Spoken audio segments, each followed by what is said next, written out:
ನಮಸ್ಕಾರ, ಜಿ ಸಂವಾದಕ್ಕೆ ಸ್ವಾಗತ. ರಾಜ್ಯದಲ್ಲಿ ಹಗರಣಗಳ ಪಾಲಿಟಿಕ್ಸ್ ಆಯಿತು, ಗುಂಡಿ ಪಾಲಿಟಿಕ್ಸ್ ಆಯಿತು, ಜೊತೆಗೆ ಜಾತಿ ಪಾಲಿಟಿಕ್ಸ್ ಆಯಿತು. ಹೀಗೆ ಹಲವಾರು ಪಾಲಿಟಿಕ್ಸ್ ರಾಜಕೀಯಗಳನ್ನು ನಾವು ನೋಡ್ತಾನೆ ಇದ್ದೀವಿ. ಇವತ್ತು ಪ್ರವಾಹದ ಪಾಲಿಟಿಕ್ಸ್. ರಾಜ್ಯದಲ್ಲಿ ಅತಿ ಹೆಚ್ಚು ಮಳೆಯಾಗಿ ಬಹಳಷ್ಟು ಜನರು ರೈತರು ಕಂಗಾಲಾಗಿ ಹೋಗಿದ್ದಾರೆ. ಇಂಥ ಸಂದರ್ಭದಲ್ಲಿ ಆ ರೈತರ ನೋವುಗಳನ್ನು, ಕಷ್ಟ ಕಾರ್ಪಣ್ಯಗಳನ್ನು ಕೇಳಬೇಕಾದಂತಹ ಸರ್ಕಾರ ಸರಿಯಾದ ರೀತಿಯಲ್ಲಿ ಕಾರ್ಯನಿರ್ವಹಿಸ್ತಾ ಇದೆಯಾ ಇಲ್ವಾ ಅನ್ನುವಂತಹ ಕೆಲವೊಂದು ವಿಚಾರಗಳನ್ನು ಇಟ್ಕೊಂಡು ಇವತ್ತು ಪ್ರತಿಪಕ್ಷ BJP ಸರ್ಕಾರ ಇದ್ರೂ ಕೂಡ ಸತ್ತತ್ತೆ ಅಂತ ಹೇಳಿ ತಾವೇ ಆ ನೆರೆ ಪ್ರದೇಶಗಳಿಗೆ ಭೇಟಿ ಕೊಟ್ಟು ಅಲ್ಲಿನ ಬೇಡಿಕೆಗಳಿರ್ಬೋದು, ನೋವು ಇರ್ಬೋದು, ಕಷ್ಟಗಳಿರ್ಬೋದು, ಇದನ್ನು ಆಲಿಸುವಂತಹ ಪ್ರಯತ್ನವನ್ನು ಮಾಡ್ತಾ ಇದೆ.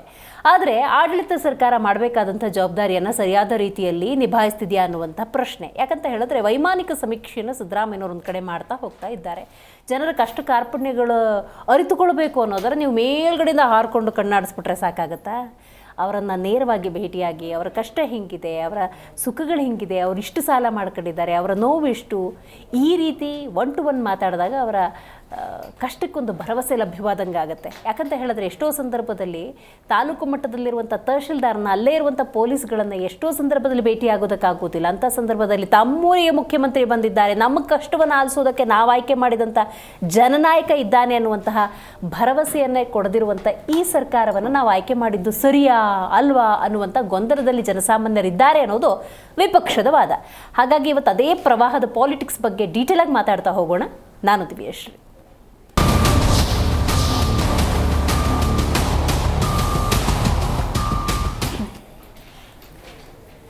BJP ಮತ್ತು ಕಾಂಗ್ರೆಸ್ಗೆ ಒಂದು ವಿಷಯ ಸಿಕ್ಕರೆ ಸಾಕು, ಅದರಲ್ಲಿ ಹೆಂಗೆ ರಾಜಕೀಯ ಮಾಡೋದು ಅಂಥೇಳಿ ಅರ್ದು ಕುಡಿದು ಬಿಟ್ಟಿದ್ದಾರೆ. ಯಾಕಂದರೆ ಎಲ್ಲರೂ ಕೂಡ ನಿಸ್ಸೀಮರೆ, ಯಾರೂ ಕೂಡ ಜನರ ಕಷ್ಟವನ್ನು ಇದೇ ರೀತಿಯಲ್ಲಿ ಬಗೆಹರಿಸಬೇಕು ಅನ್ನುವಂಥ ಒಂದು ಅಜೆಂಡವನ್ನು ಇಟ್ಕೊಂಡಂಗೆ ಕಾಣ್ತಾ ಇಲ್ಲ. ಈಗಲೂ ಆಗ್ತಿರೋದು ಅದೇನೆ. ನಾನು ಆಗಲೇ ಉಲ್ಲೇಖ ಮಾಡಿದೆ, ಗುಂಡಿ ಅದರಲ್ಲೂ ಪಾಲಿಟಿಕ್ಸ್, ಜಾತಿ ಅದರಲ್ಲೂ ಪಾಲಿಟಿಕ್ಸ್, ಧರ್ಮ ಅದರಲ್ಲೂ ಪಾಲಿಟಿಕ್ಸ್, ಗ್ಯಾರಂಟಿ ಅದರಲ್ಲೂ ಪಾಲಿಟಿಕ್ಸ್, ಹಗರಣ ಅದರಲ್ಲೂ ಪಾಲಿಟಿಕ್ಸ್. ಪ್ರವಾಹ ಆಗಿದೆ, ಮಳೆ ಅತಿ ಹೆಚ್ಚು ಬಂದಿದೆ, ಬೆಳೆದ ಬೆಳೆಗಳು ನಾಶ ಆಗ್ತಾ ಇದೆ, ಇನ್ನೇನು ಮಾರಾಟಕ್ಕೆ ಮಾಡಬೇಕು ಅನ್ನುವಂಥ ಬೆಳೆ ಇಲ್ಲ, ಬದುಕನ್ನು ಕಟ್ಕೊಳ್ಳೋಣ ಅನ್ನುವಂಥ ಪರಿಸ್ಥಿತಿಯಲ್ಲಿ ರೈತರಿಲ್ಲ ಅಂದಾಗ ಅವರ ಬೆನ್ನಿಗೆ ನಿಂತ್ಕೋಬೇಕಾಗಿದ್ದಂತಹ ಆಡಳಿತ ಮತ್ತು ವಿಪಕ್ಷ ನಾಯಕರು ಏನು ಮಾಡ್ತಿದ್ದಾರೆ? ಇದೇ ರಾಜಕೀಯ ಮಾಡ್ತಿದ್ದಾರೆ. ನೋಡಿ, BJP ಮತ್ತು ಕಾಂಗ್ರೆಸ್ ಮಧ್ಯೆ ಈ ಪ್ರವಾಹದ ಪಾಲಿಟಿಕ್ಸ್ ಅನ್ನೋದು ಹೆಚ್ಚಾಗಿದೆ. ಸರ್ಕಾರದ ವಿರುದ್ಧ ಕಮಲ ಕಲಿಗಳು ತಮ್ಮ ಆಕ್ರೋಶವನ್ನು ಹೊರಹಾಕ್ತಿದ್ದಾರೆ. ಹೇಗೆ ಸರ್ಕಾರ ಇದ್ದೂ ಕೂಡ ಸತ್ತಂತೆ ಅಂತ ಅಶೋಕ್ ಅವರು ಹೇಳಿದ್ದಾರೆ. ಅಶೋಕ್ ಹೇಳಿಕೆಗೆ ಸಿದ್ದರಾಮಯ್ಯನವರು ಕೂಡ ತಿರುಗೇಟನ್ನು ಕೊಟ್ಟಿದ್ದಾರೆ. ನೆರೆ ಪೀಡಿತ ಪ್ರದೇಶಕ್ಕೆ ಭೇಟಿ ನೀಡ್ತೀನಿ ಅಂತ ದೊಡ್ಡಗೌಡರು HD ದೇವೇಗೌಡರು ಹೇಳಿದ್ದಾರೆ.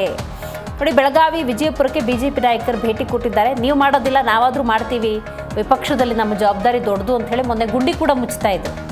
ಇವಾಗ ರೈತರನ್ನ ಭೇಟಿಯಾಗಿ ಅವರ ನೋವುಗಳನ್ನು ಆಲಿಸುವಂಥ ಪ್ರಯತ್ನವನ್ನು ಮಾಡ್ತಿದ್ದೆ. ಆದರೆ ಆಡಳಿತ ಪಕ್ಷ ಮಾಡಬೇಕಾಗಿರುವಂಥ ಕೆಲಸವನ್ನು ಅವ್ರು ಮಾಡ್ತಿದ್ದಾರೆ ಅನ್ನೋದೇ ಸದ್ಯದ ಪ್ರಶ್ನೆ. ಅವರದೇ ಆದಂಥ ಸಮರ್ಥೆಗಳು ಡೆಫಿನೆಟ್ಲಿ ಇದ್ದೇ ಇರುತ್ತೆ. ಯಾಕಂದರೆ ಎಲ್ಲ ಕಡೆಗೂ ಮುಖ್ಯಮಂತ್ರಿ ಹೋಗಿ ಕೂತ್ಕೊಳ್ಳೋಕೆ ಆಗೋದಿಲ್ಲ. ಅದಕ್ಕಿಂತ ಅಧಿಕಾರಿಗಳನ್ನು ನೇಮಿಸಿರ್ತಾರೆ. ಆ ನಿಟ್ಟಿನಲ್ಲಿ ನಮ್ಮ ಕೆಲಸ ಏನದನ್ನು ನಾವು ಮಾಡ್ತೀವಿ ಅನ್ನೋದು ಆಡಳಿತ ಪಕ್ಷದ ವಾದವಾಗಿದ್ದರೂ ಕೂಡ ಇಂಥ ಸಂದಿಗ್ಧ ಸನ್ನಿವೇಶದಲ್ಲಿ ವಿಪಕ್ಷಗಳ ಪ್ರಕಾರ ಆಡಳಿತ ಪಕ್ಷ ಹಾಗಾದರೆ ಏನು ಮಾಡಬೇಕಾಗಿತ್ತು ಅದನ್ನು ಅವ್ರ ಹತ್ರನೇ ಕೇಳ್ಕೊಳ್ತಾ ಹೋಗೋಣ.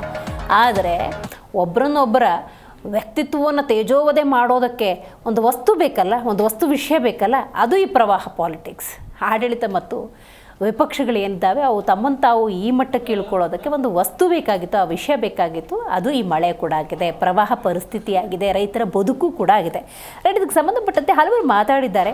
ನೋಡಿ, ಅಶೋಕ್ ಅವರು ಇರ್ಬೋದು, CT ರವಿ ಅವರು ಇರ್ಬೋದು, HD ದೇವೇಗೌಡರು ಇರ್ಬೋದು, ಹಾಗೆಯೇ ಸಿದ್ದರಾಮಯ್ಯನವರು ಕೂಡ ಇದಕ್ಕೆ ತಿರುಗೇಟನ್ನು ಕೊಟ್ಟಿದ್ದಾರಲ್ಲ, ಬನ್ನಿ ಕೇಳ್ಕೊಂಬರೋಣ.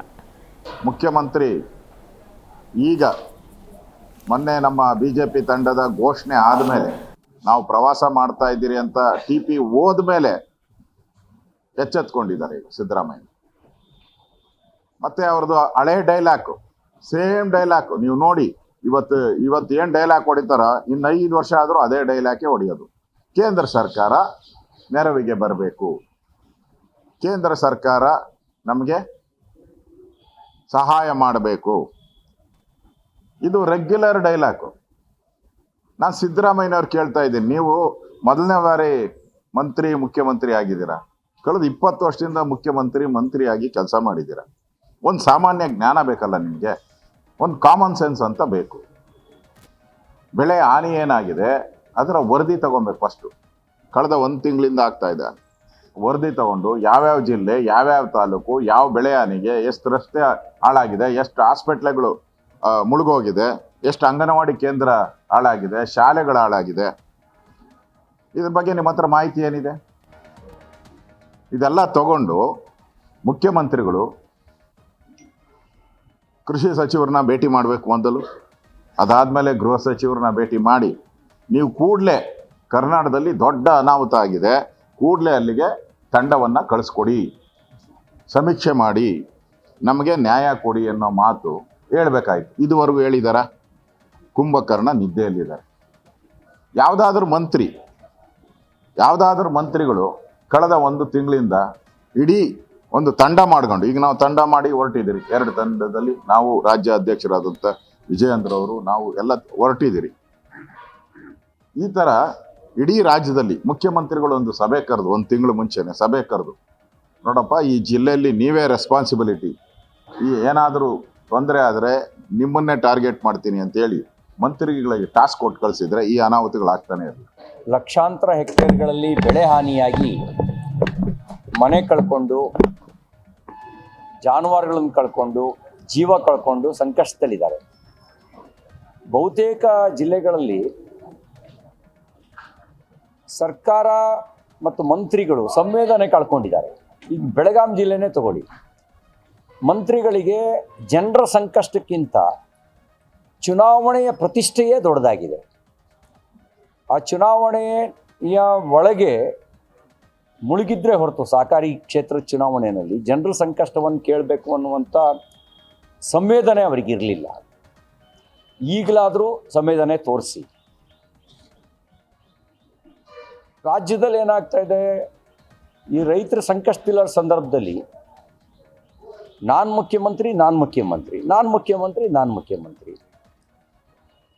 ನೀವು ಯಾರು ಮುಖ್ಯಮಂತ್ರಿ ಅನ್ನೋದು ಮುಖ್ಯ ಅಲ್ಲ. ಜನ ನಿಮ್ಗೆ ಅಧಿಕಾರ ಕೊಟ್ಟಿದ್ದಾರೆ, ನೀವು ರೈತರ ಸಂಕಷ್ಟಕ್ಕೆ, ಜನರ ಸಂಕಷ್ಟಕ್ಕೆ ಸ್ಪಂದಿಸಿ. ಮೊನ್ನೆ ಮುಖ್ಯಮಂತ್ರಿಗಳು ನೆರೆ ಹಾವಳಿ ಏರಿಯಲ್ ಸರ್ವೆ ಮಾಡಿದ್ದಾರೆ. ಮೊನ್ನೆ ತಾನೆ ನಾನು ವಾಚ್ ಮಾಡ್ತಾ ಇದ್ದೇನೆ. ನಾನು ಅವ್ರ ಮೇಲೆ ಆಪಾದನೆ ಮಾಡಲ್ಲ. 3 ದಿನ ಆಗಿದೆ ಇವತ್ತಿಗೆ. ಏರಿಯಲ್ ಸರ್ವೆ ಮಾಡಿದಾಗ 6 ಜಿಲ್ಲೆಗಳಲ್ಲಿ ಇರ್ತಕ್ಕಂಥ ಎಲ್ಲ ಬೆಳೆಗಳು ನಾಶ ಆಗಿದೆ. ಈ ವಿಷಯದಲ್ಲಿ ಈ 48 ಗಂಟೆ ಒಳಗೆ ಅವರ ಉಸ್ತುವಾರಿ ಮಂತ್ರಿಗಳು, ಡೆಪ್ಟಿ ಕಮಿಷನರ್ ಏನು ಮಾಡಿದ್ದಾರೆ ಅಂತ ಹೇಳಿ ಇಲ್ಲಿ ಕೂತ್ಕೊಂಡು ಮಾತಾಡಲಿಕ್ಕಾಗಲ್ಲ. ಸ್ಪಾಟ್ಗೆ ಹೋಗ್ಬೋದು. ನಿಜವಾಗೂ ಅಲ್ಲಿ ಕೆಲಸ ನಡೀತಾ ಇದೆಯಾ? ಈ ನೋವಿಗೆ ತುತ್ತಾಗಿರ್ತಕ್ಕಂಥ ರೈತರುಗಳಿಗೆ ಅವ್ರಿಗೇನಾದರೂ ಸ್ವಲ್ಪ ಪರಿಹಾರ ಕೊಟ್ಟಿದ್ದಾರಾ ಇಲ್ವಾ ಅನ್ನೋದನ್ನು ನೋಡಿ ಮಾತನಾಡಬೇಕಾಗುತ್ತೆ. ಅದರಿಂದ ಇವತ್ತಿಷ್ಟು ಮಾತ್ರ ಹೇಳ್ತಾನೆ. ಬಹುಶಃ ಮುಂದಿನ 3-4 ದಿನ ಆದಮೇಲೆ ಏನು ಗುಲ್ಬರ್ಗಕ್ಕೆ ವಿಮಾನ ಇದೆ, ನಾನೇ ಹೋಗ್ತೇನೆ. ಕೆಲವು ಪ್ರದೇಶಗಳಿಗೆ ಬೈ ರೋಡ್ ಹೋಗಿ ನೋಡಿ ಇರ್ತಕ್ಕಂಥ ವಿಷಯವನ್ನು ವಾಸ್ತವಾಂಶ ನಾವು ತಿಳ್ಕೊಂಡಾದ ಮೇಲೆ ಸರ್ಕಾರ ಏನು ಮಾಡಿದ್ದಾರೆ ಮಾಡಿಲ್ಲ ಅದರ ಬಗ್ಗೆ ನನ್ನ ಅಭಿಪ್ರಾಯವನ್ನು ಹೇಳಲಿಕ್ಕೆ ಯಾವುದೇ ಆತಂಕ ಇಲ್ಲ. ಅಶೋಕ ಅವ್ನ ಪಾಪ ಏನೂ ಗೊತ್ತಿಲ್ಲ. ಅವನಿಗೆ ಏನೋ RSS ನವ್ರು ಹೇಳ್ಕೊಟ್ಟದು ಮಾತಾಡ್ತಾರೆ. ವಿಪಕ್ಷ ನಾಯಕ ಸರ್ ಅವರು ವಿಪಕ್ಷ ನಾಯಕ ಇರ್ಬೋದಪ್ಪ, RSS ನವ್ರು ಹೇಳ್ಕೊಟ್ಟದ್ ಮಾತಾಡೋದು, ಅವರೇ ಹೇಳ್ಕೊಡೋದು ದಿನ. ಪ್ರತಿ ದಿನ ಹಿಂಗೆ ಮಾತಾಡಬೇಕು ಅಂತ ಬರ್ಕೊಡ್ತಾರೆ. ಪೋಸ್ಟ್ಗೆ ಏನ್ ಬೇರೆ ಸಿಎಂ ಅಲ್ಲ ನನ್ಗೆ ಗೊತ್ತಿಲ್ಲ, ಅವ್ರನ್ನೇ ಕೇಳಿಯಪ್ಪ. ಹೇಳ್ತಿರೋದು ರೈತ ಸಮಸ್ಯೆನ ಸಿದ್ದರಾಮಯ್ಯನವರು ಏನು ನೋಡ್ತಾ ಇಲ್ಲ. ರೈತ ಸಮಸ್ಯೆ ಕಡೆ ಅವ್ರ ರೈತ ಸಮಸ್ಯೆಗಳೇ ಗೊತ್ತಿಲ್ಲ ಅವನಿಗೆ. ಅವ್ರ ರೈತನಲ್ಲ. ಕಾರ್ಪೊರೇಷನ್ ಬೆಂಗಳೂರು ಸಿಟಿನವನು. ಅಶೋಕ ಅವ್ನ ಪಾಪ ಏನು ಗೊತ್ತಿಲ್ಲ ಅವನಿಗೆ. ಈ ಬಗ್ಗೆ ಮಾತಾಡಲಿಕ್ಕೆ ಮೊದಲನೇದಾಗಿ ನಮ್ಮ ಕಾರ್ಯಕ್ರಮದಲ್ಲಿ ಜೆಡಿಎಸ್ ವಕ್ತಾರರಾಗಿರುವಂತಹ ಡಾಕ್ಟರ್ ನಾಗೇಂದ್ರ ಅವರು ಭಾಗಿಯಾಗಿದ್ದಾರೆ. ನಮಸ್ಕಾರ ನಾಗೇಂದ್ರ ಅವರೇ. ಏನು ಎಪಿ ವಕ್ತಾರರು ಪುಟ್ಟಣ್ಣವರಿದ್ದಾರೆ, ನಮಸ್ಕಾರ. ಕಾಂಗ್ರೆಸ್ ವಕ್ತಾರರು ದರ್ಶನ್ ಅವರಿದ್ದಾರೆ, ನಮಸ್ಕಾರ. ಏನು ಬಿಜೆಪಿ ವಕ್ತಾರರಾಗಿರುವಂತಹ ಬಿಜೆಪಿ ಮುಖಂಡರು ರಾಜ್ಯಸಭಾ ಸದಸ್ಯರು ಈರಣ್ಣ ಬಿ ಕಡಾಡಿ ಅವರಿದ್ದಾರೆ. ಸರ್ ನಮಸ್ಕಾರ, ಝೂಮ್ನಿಂದ ಕನೆಕ್ಟ್ ಆಗಿದ್ದೀರಿ. ನಮಸ್ಕಾರ, ನನ್ನ ಧ್ವನಿ ಕೇಳಿಸ್ತಾ ಇದೆ ನಿಮಗೆ? ರೈಟ್, ಹಾಗೆ ಸಂಪರ್ಕದಲ್ಲಿರಿ ಸರ್, ಮಾತಾಡ್ತೀನಿ ನಿಮ್ಮ ಜೊತೆ. ಜೆಡಿಎಸ್ ವಕ್ತಾರರು ಹೇಳಬೇಕು, ರಾಜ್ಯದಲ್ಲಿ ಆಗ್ತಿರುವಂಥ ಸಮಸ್ಯೆಗಳನ್ನು ಬಗೆಹರಿಸೋದಕ್ಕೆ ದೊಡ್ಡಗೌಡ್ರೆ ಬರಬೇಕಾಯ್ತಾ ಹೇಗೆ? ಅಲ್ಲ, ಇವತ್ತು ಏನಾದರೂ ರೈತರ ಪರ ಮತ್ತು ಮಣ್ಣಿನ ಮಗ ಮತ್ತು ರೈತರ ಸಮಸ್ಯೆಗಳನ್ನು ಬಗೆಹರಿಸಬೇಕಂದ್ರೆ ಮೊಟ್ಟ ಮೊದಲು JDS ಪಕ್ಷ ಪ್ರಾದೇಶಿಕ ಪಕ್ಷನೇ ಇವತ್ತು ಈ ರಾಜ್ಯದ ಪೂರ್ತಿ 7 ಕೋಟಿ ಜನಸಂಖ್ಯೆಗೆ ಬೆಂಬಲವಾಗಿ ನಿಂತಿರೋದನ್ನ ನಾವು ಪಕ್ಷ ಕಟ್ಟಿದಾಗಿಂದ ದೇವೇಗೌಡರು ಯಾವತ್ತು ರಾಜಕೀಯಕ್ಕೆ ಬಂದರು ಅವತ್ತಿಂದ ಇವತ್ತರೆಗೂ ಸನ್ಮಾನ್ಯ ದೇವೇಗೌಡರು ವದಂತಿ ಮಾತು ಮತ್ತು ಅವರೊಂದು ಹೋರಾಟ, ದಿಟ್ಟ ಹೋರಾಟ, ಈ ನೆಲದ ಒಂದು ನೆಲ ಜಲ ಭಾಷೆ ಅಂತ ಬಂದಾಗ ಅವ್ರು ವಹಿಸಂತ ಮುತುವರ್ಜಿ ಇವತ್ತು ಎದ್ದು ಕಾಣಿಸ್ತಿದೆ. ಇವತ್ತು ಬೈ ರೋಡ್ ನಾನು ಹೋಗ್ತಾ ಇದ್ದೀನಿ 6 ಜಿಲ್ಲೆಗೆ, ಅಲ್ಲಿ ಹೋಗಿ ನಾನು ಸಮೀಕ್ಷೆ ಮಾಡ್ತೀನಿ, ಅಲ್ಲಿ ಸಮೀಕ್ಷೆ ತಂದು ನಾನು ಕೇಂದ್ರ ಸರ್ಕಾರ ಸಲ್ಲಿಸ್ತೀನಿ ಅಂತ ಒಂದು ದೊಡ್ಡ ನುಡಿ ಮಾತು ಹೇಳ್ತಾ ಇದ್ರೆ ಇವತ್ತು ಎಂತ ಒಂದು ಬೆಂಬಲವಾಗಿ ನಿಂತಿದ್ದಾರೆ. ಈ ನಾಚಿಕೆಟ್ ಕಾಂಗ್ರೆಸ್ ಸರ್ಕಾರಕ್ಕೆ ಇಂದಿನ ಸರ್ಕಾರ ಮಾಡಿದಂಥ ಎಲ್ಲ ಒಂದು ಅನುದಾನಗಳನ್ನ ರದ್ದು ಮಾಡಿ, ಅವಾಗ ಒಂದು ಏನು ಪ್ರವಾಹ ಪೀಡಿತವಾಗಿದೆ ಅಂತ ಅನುಮೋದನೆ ಆಗಿದ್ದಲ್ಲ, 5-5 ಲಕ್ಷ ಮನೆಗಳು ಕಳ್ಕೊಂಡಿದ್ರಲ್ಲ, ಅದನ್ನು ಕೂಡ ರದ್ದು ಮಾಡಿ, ಅದನ್ನು ಕೂಡ ಕೊಡದೆ, ಸರಿಯಾದ ಮೂಲ ಸೌಕರ್ಯಗಳಿಲ್ಲ, ಕರ್ನಾಟಕ ಕಲ್ಯಾಣ ಅಂತ ಹೆಸರು ಮಾಡಿ ಕರ್ನಾಟಕದಲ್ಲಿ ಇವತ್ತು ಸಚಿವರು ಪ್ರಿಯಾಂಕಾ ಖರ್ಗೆ ಅವರು ಇರ್ಬೋದು, ಮತ್ತು ರಾಷ್ಟ್ರೀಯ ಅಧ್ಯಕ್ಷರಾದಂಥ ಮಲ್ಲಿಕಾರ್ಜುನ್ ಖರ್ಗೆ ಅವರು ಇರ್ಬೋದು, ಏನು ಅವ್ರ ಕೊಡುಗೆ ಏನು ಆ ಕಲ್ಯಾಣ ಕರ್ನಾಟಕಕ್ಕೆ? ಬರೀ ಒಂದು ಹೆಸರು ಟೈಟಲ್ ಒಂದು ಇಟ್ಕೊಂಡಿದ್ದಾರೆ ಹೊರತು ಇವತ್ತವರೆಗೂ ಅಭಿವೃದ್ಧಿ ಶೂನ್ಯ ಆಗೋಗಿದೆ. ಇವತ್ತವರೆಗೂ ಯಾವುದೇ ಅಭಿವೃದ್ಧಿ ಮಾಡದೆ ಇವತ್ತು ಈ ರೀತಿಯಾದ ಒಂದು ನೆರೆ ಪೀಡಿತರು ಕೂಡ ಅಲ್ಲಿನ ಉಸ್ತುವಾರಿ ಸಚಿವರುಗಳು ಕೂಡ ನಿದ್ದೆ ಮಾಡ್ತಾವ್ರೆ, AC ರೂಮ್ಗಳಲ್ಲಿ ಕುಂತವ್ರೆ. ಇವತ್ತು ಭವ್ಯ ಬಂಗಳುಗಳು ಬೆಂಗಳೂರಲ್ಲಿ ಕಟ್ಕೊಂಡು ರಾಜಾಸ್ ತಡ್ಕೊಂಡು ಅವರು ಆಡಿ ಬೆನ್ಸು BMW ಕಾರಲ್ಲಿ ಹೊಡ್ಕೊಂಡು ಇವರು ಟ್ರಿಪ್ಗಳು ಮಾಡ್ಕೊಂಡಿದ್ದಾರೆ. ಅಲ್ಲಿನ ಉಸ್ತುವಾರಿಗಳು ತಗೊಂಡ ನಿರ್ಧಾರಗಳೇನು, ಕ್ರಮಗಳೇನು? ಇವತ್ತು ಅಲ್ಲಿ ಪ್ರಾಣಿಗಳು ಮತ್ತು ಜೀವಂತ ಸತ್ತಿ ಇವತ್ತು ದುರ್ವಾಸನೆ ಬರ್ತಾ ಇದೆ. ಇವತ್ತು ಆ ಪ್ರವಾಹ ಪೀಡಿತ ಆಗಿರುವಂಥ ಜಾಗದಲ್ಲಿ ಎಷ್ಟೋ ಪ್ರಾಣಿಗಳು ಸತ್ತೋಗಿದ್ದಾವೆ. ಇವತ್ತು ಸಾಂಕ್ರಾಮಿಕ ರೋಗ ಹರಡ್ತಾ ಇದೆ. ಆದ್ರೂ ಕೂಡ ಎಚ್ಚರಿಕೆ ಮಾಡ್ಕೊಂಡಿದ್ದೇನೋ ಅಲ್ಲಿನ 1 ತಿಂಗಳಿಂದ ನಡೀತಾ ಇರೋಂಥ ಒಂದು ಈ ಪ್ರವಾಹ ಪೀಡಿತಕ್ಕೆ ಇವ್ರ ಮುಂಜಾಗ್ರತೆ ಏನು? ರಾಜ್ಯ CM ಇವರು ಇಲ್ಲಿ ಒಂದು CM ಹೆಂಗೆ ಉಳಿಸ್ಕೊಬೇಕು, ಮೈಸೂರು ಒಂದು ಫಂಕ್ಷನ್ ಹೆಂಗೆ ಮಾಡಬೇಕು, ಇಲ್ಲಿ ಜಾತಿ ಸಮೀಕ್ಷೆ ಹೆಂಗೆ ಮಾಡಬೇಕು, ಜನಗಣತಿ ಹೆಂಗೆ ಮಾಡಬೇಕು, ಈ ಒಂದು ಬೆಂಗಳೂರಿನ ಗ್ರೇಟರ್ ಬೆಂಗಳೂರು ಹೆಂಗೆ ಮಾಡಬೇಕು, ಗುಂಡಿಗಳು ಹೆಂಗೆ ಮುಚ್ಚಬೇಕು, ಈ ರೀತಿಯಾದ ನಿರ್ಧಾರಗಳಿಂದ ಇವತ್ತು ಕಲ್ಯಾಣ ಕರ್ನಾಟಕದಿಂದ ಆಗಿರೋಂಥ 6 ಜಿಲ್ಲೆಯಲ್ಲಿ ಆ ರೈತರು ಜೀವಂತ ಶವ ಆಗ್ತಾ ಇದ್ದಾರೆ. ಇವತ್ತು ಕಣ್ಣಾರ ಕಾಣ್ತಿದೆ, ಕಣ್ಣೀರು ಬರ್ತಾ ಇದೆ. ರೈತರನ್ನ ಕೂಗಿ ಕೇಳ್ತಾ ಇಲ್ಲ. ಇವ್ರದೇ ಸರ್ಕಾರದ ಶಾಸಕರು ಕೂಗಿ ಹೇಳಿದ್ರು, ರೈತರ ಪರ ನೋಡಿ, ರೈತರ ಪರ ನೋಡಿ, ಇಲ್ಲದ ವಿಧಾನಸಭೆಯಲ್ಲಿ ಆತ್ಮಹತ್ಯೆಗಳು ಮಾಡ್ಕೊಂತೀವಿ ನಾವು, ರೈತರ ಪರ ನಾವು ಯಾವುದೇ ಕಾರ್ಯಕ್ರಮಗಳು ಮಾಡಿಲ್ಲ ಅಂತ ಕೂಗಿ ಕಾಂಗ್ರೆಸ್ ಪಕ್ಷದ ಶಾಸಕ ಕೂಗಿ ಹೇಳೋರು ಕೂಡ ಇವ್ರು ಕಿವಿ ಎತ್ತಿ ತೆಗೆದು ನೋಡಿಲ್ಲ. ದಪ್ಪ ಚರ್ಮದ ಕಾಂಗ್ರೆಸ್ ಸರ್ಕಾರ ಇವತ್ತು ಎಲ್ಲರ ಹೇಳಿಕೆಗಳು ಟೀಕೆ ಮಾಡ್ತಾವ್ರೆ. CM ಮುಖ್ಯಮಂತ್ರಿಗಳಿಗೆ ಒಂದು ಜವಾಬ್ದಾರಿ ಸ್ಥಾನದಲ್ಲಿ ನಿಂತ್ಕೊಂಡು ಕಲ್ಯಾಣ ಕರ್ನಾಟಕದ ಅಭಿವೃದ್ಧಿ ಏನು, ಅಲ್ಲಿನ ಉಸ್ತುವಾರಿ ಸಚಿವರ ಕಾರ್ಯಕ್ರಮಗಳೇನು, ಇಷ್ಟು ದೊಡ್ಡ ಜ್ವಲಂತವಾದ ಸಮಸ್ಯೆ ಕ್ರಿಯೇಟ್ ಆಗ್ತಾ ಇದೆಯಲ್ಲ ಪ್ರತಿ ವರ್ಷ. ಆದಾಗ ನಾವು ಏನು ಮುಂಜಾಗ್ರತೆ ತಗೊಂಡಿದ್ವಿ? ಕಳಪೆ ಬೀಜ ಕೊಟ್ಟಿದ್ದು ರೈತರು ಸ್ವತಃ ಕಣ್ಣೀರು ಹಾಕೊಂಡು ಹೇಳಿದ್ದಾರೆ. ಎಲ್ಲೋ ಒಂದು ಕಡೆ ರೈತರು ಹೋಗಿ ಮಲ್ಲಿಕಾರ್ಜುನ್ ಖರ್ಗೆ ಕೂಡ ಹೇಳ್ಕೊಂತಾರೆ, ಸ್ವಾಮಿ ನಂದೊಂದು 8 ಎಕರೆ ಬೆಳೆ ಹಾನಿ ಆಗೋಗಿದೆ ಅಂತಂದ್ರೆ, ಎಷ್ಟು ಎಕರೆ ರೀ ನಿಮ್ದು? 8 ಎಕರೆನಾ? ನಂದೇ 40 ಎಕರೆ ಹೋಗ್ಬಿಟ್ಟಿದ್ದಲ್ರಿ, ಹೋಗ್ರಿ ಇದೆಲ್ಲ ನೀವು ಟ್ರೋಲ್ ಮಾಡ್ಕೊಂಬಿಡಿ ಹೋಗ್ರಿ ಅಂತ ಹೇಳ್ತಾರೆ. ಇದೇನ್ರಿ ಮಾನವೀಯತೆ ನಿಮ್ದು? ಈ ರೈತರು ಕೊಡ್ತಾರೆ, ಇದೇನ್ರಿ ಕಾಂಗ್ರೆಸ್ ಸರ್ಕಾರ ಉತ್ತರ? ಬೇಜವಾಬ್ದಾರಿತನ ರಾಷ್ಟ್ರೀಯ ಅಧ್ಯಕ್ಷರು ಹೇಳಿರೋ ಮಾತು ಇದು ರೈತರಿಗೆ. ಇನ್ನು ರೈತರು ರಕ್ಷಣೆ ಮಾಡೋ ಕಾಂಗ್ರೆಸ್ ಸರ್ಕಾರದಲ್ಲಿ ಅದು ಅಸಾಧ್ಯವಾದದ್ದು. ಕಾಂಗ್ರೆಸ್ ಏನಾದ್ರು ಒಂದು ಸರ್ಕಾರ ಮಾಡ್ತಿದ್ರೆ ಲಾಠಿ ಚಾರ್ಜು ಮತ್ತೆ ಕೇಸ್ಗಳು, FIRಗಳು, SITಗಳು, ಸಾಧನೆಗಳು, ಗ್ರೇಟರ್ ನೇಮ್ಗಳು, ನಾಮಬದಲಾವಣೆಗಳು, ನಾಮಫಲಕಗಳು, ಇಂಥದ ಉತ್ಸವ ಮೂರ್ತಿಗಳಲ್ಲೇ ಇವತ್ತು ಸರ್ಕಾರ ನಡೀತಿದೆ. ಜನರು ಜೀವಂತವಾಗಿ ಸಾಯ್ತಾ ಇದ್ದಾರೆ. ಜನರ ಪರಿ ಒಂದೇ ಒಂದು ಕೂಡ ಕಾರ್ಯಗಳಿಲ್ಲ, ಅಭಿವೃದ್ಧಿ ಇಲ್ಲ, ಗ್ಯಾರಂಟಿಗಳು ಕೂಡ ಕೊಡಕ್ಕಾಗ್ತಲ್ಲ, ಪರಿಹಾರನೂ ಕೊಡಕ್ಕಾಗ್ತಲ್ಲ. ಇಂಥ ನಾಚಿಕೆಟ್ಟ ಸರ್ಕಾರ ಯಾಕಿದೆ ಸರ್ಕಾರ ರಾಜ್ಯದಲ್ಲಿ ಇರೋದು? ಇವತ್ತು ರೈತರ ಕೂಗು ರಾಜ್ಯ ಜನರ ಕೂಗಾಗಿದೆ ಇವತ್ತು. ರೈಟ್ ಈರಣ್ಣವ್ರೆ, ನೀವು ಹೇಳಬೇಕು, ಈ BJPಗೆ ಮಾಡೋದಕ್ಕೆ ಏನು ಕೆಲಸ ಇಲ್ಲ. ಏನೋ ರಸ್ತೆಯಲ್ಲಿ ಗುಂಡಿ ಇತ್ತು ಅಂದ್ರೆ ಅದರಲ್ಲೂ ಪಾಲಿಟಿಕ್ಸ್ ಮಾಡ್ತಾರೆ, ಧರ್ಮ ತಗೊಬಂದ್ರೆ ಅದರಲ್ಲೂ ಪಾಲಿಟಿಕ್ಸ್ ಮಾಡ್ತಾರೆ, ಜಾತಿ ಗಣತಿ ಅಂತ ಏನೋ ಮಾಡೋದಕ್ಕೆ ಹೊರಟಿದ್ದೀವಿ ಅದರಲ್ಲೂ ಪಾಲಿಟಿಕ್ಸ್ ಮಾಡ್ತಾರೆ. ಸೊ ಸಿಕ್ಕಿದ ವಿಷಯದೆಲ್ಲ ಪಾಲಿಟಿಕ್ಸ್, ರಾಜಕೀಯ ಮಾಡೋದೇ ಇವರ ಕೆಲಸ. ಇವಾಗ ನೋಡಿ, ಪರಿಹಾರವನ್ನು ಕೇಂದ್ರ ಸರ್ಕಾರ ಸಕಾಲಕ್ಕೆ ಕೊಟ್ಟಿದ್ದಿದ್ರೆ ಇವತ್ತಿಂಥ ಪರಿಸ್ಥಿತಿ ಬರಲಿಲ್ಲ. ಈ ಥರದ ಕೆಲವೊಂದು ಆರೋಪವನ್ನು ಕಾಂಗ್ರೆಸ್ ನಿಮ್ಮ ಮೇಲೆ ಮಾಡ್ತಾ ಇದೆ. ಯಾಕಂತ ಹೇಳಿದ್ರೆ ಪರಿಸ್ಥಿತಿ ಹಿಂಗಿದ್ರು ಕೂಡ, ರಾಜ್ಯದಲ್ಲಿ ರೈತರ ಬದುಕು ಮೂರಾಬಟ್ಟೆ ಆಗಿದ್ರು ಕೂಡ ಕಾಂಗ್ರೆಸ್ನವ್ರು ಬೆಟ್ ಮಾಡಿ ತೋರಿಸ್ತಿರೋದೇ ಕೇಂದ್ರದ ಮೇಲೆ. ಏನಂತೀರಿ ಈರಣ್ಣವ್ರೆ? ಸರ್ ಅನ್ಮ್ಯೂಟ್ ಮಾಡಿ ಮಾತಾಡಿ, ಮ್ಯೂಟ್ ಆಗಿದೆ, ನಿಮ್ಮ ಆಡಿಯೋ ನನಗೆ ಕೇಳಿಸ್ತಿಲ್ಲ.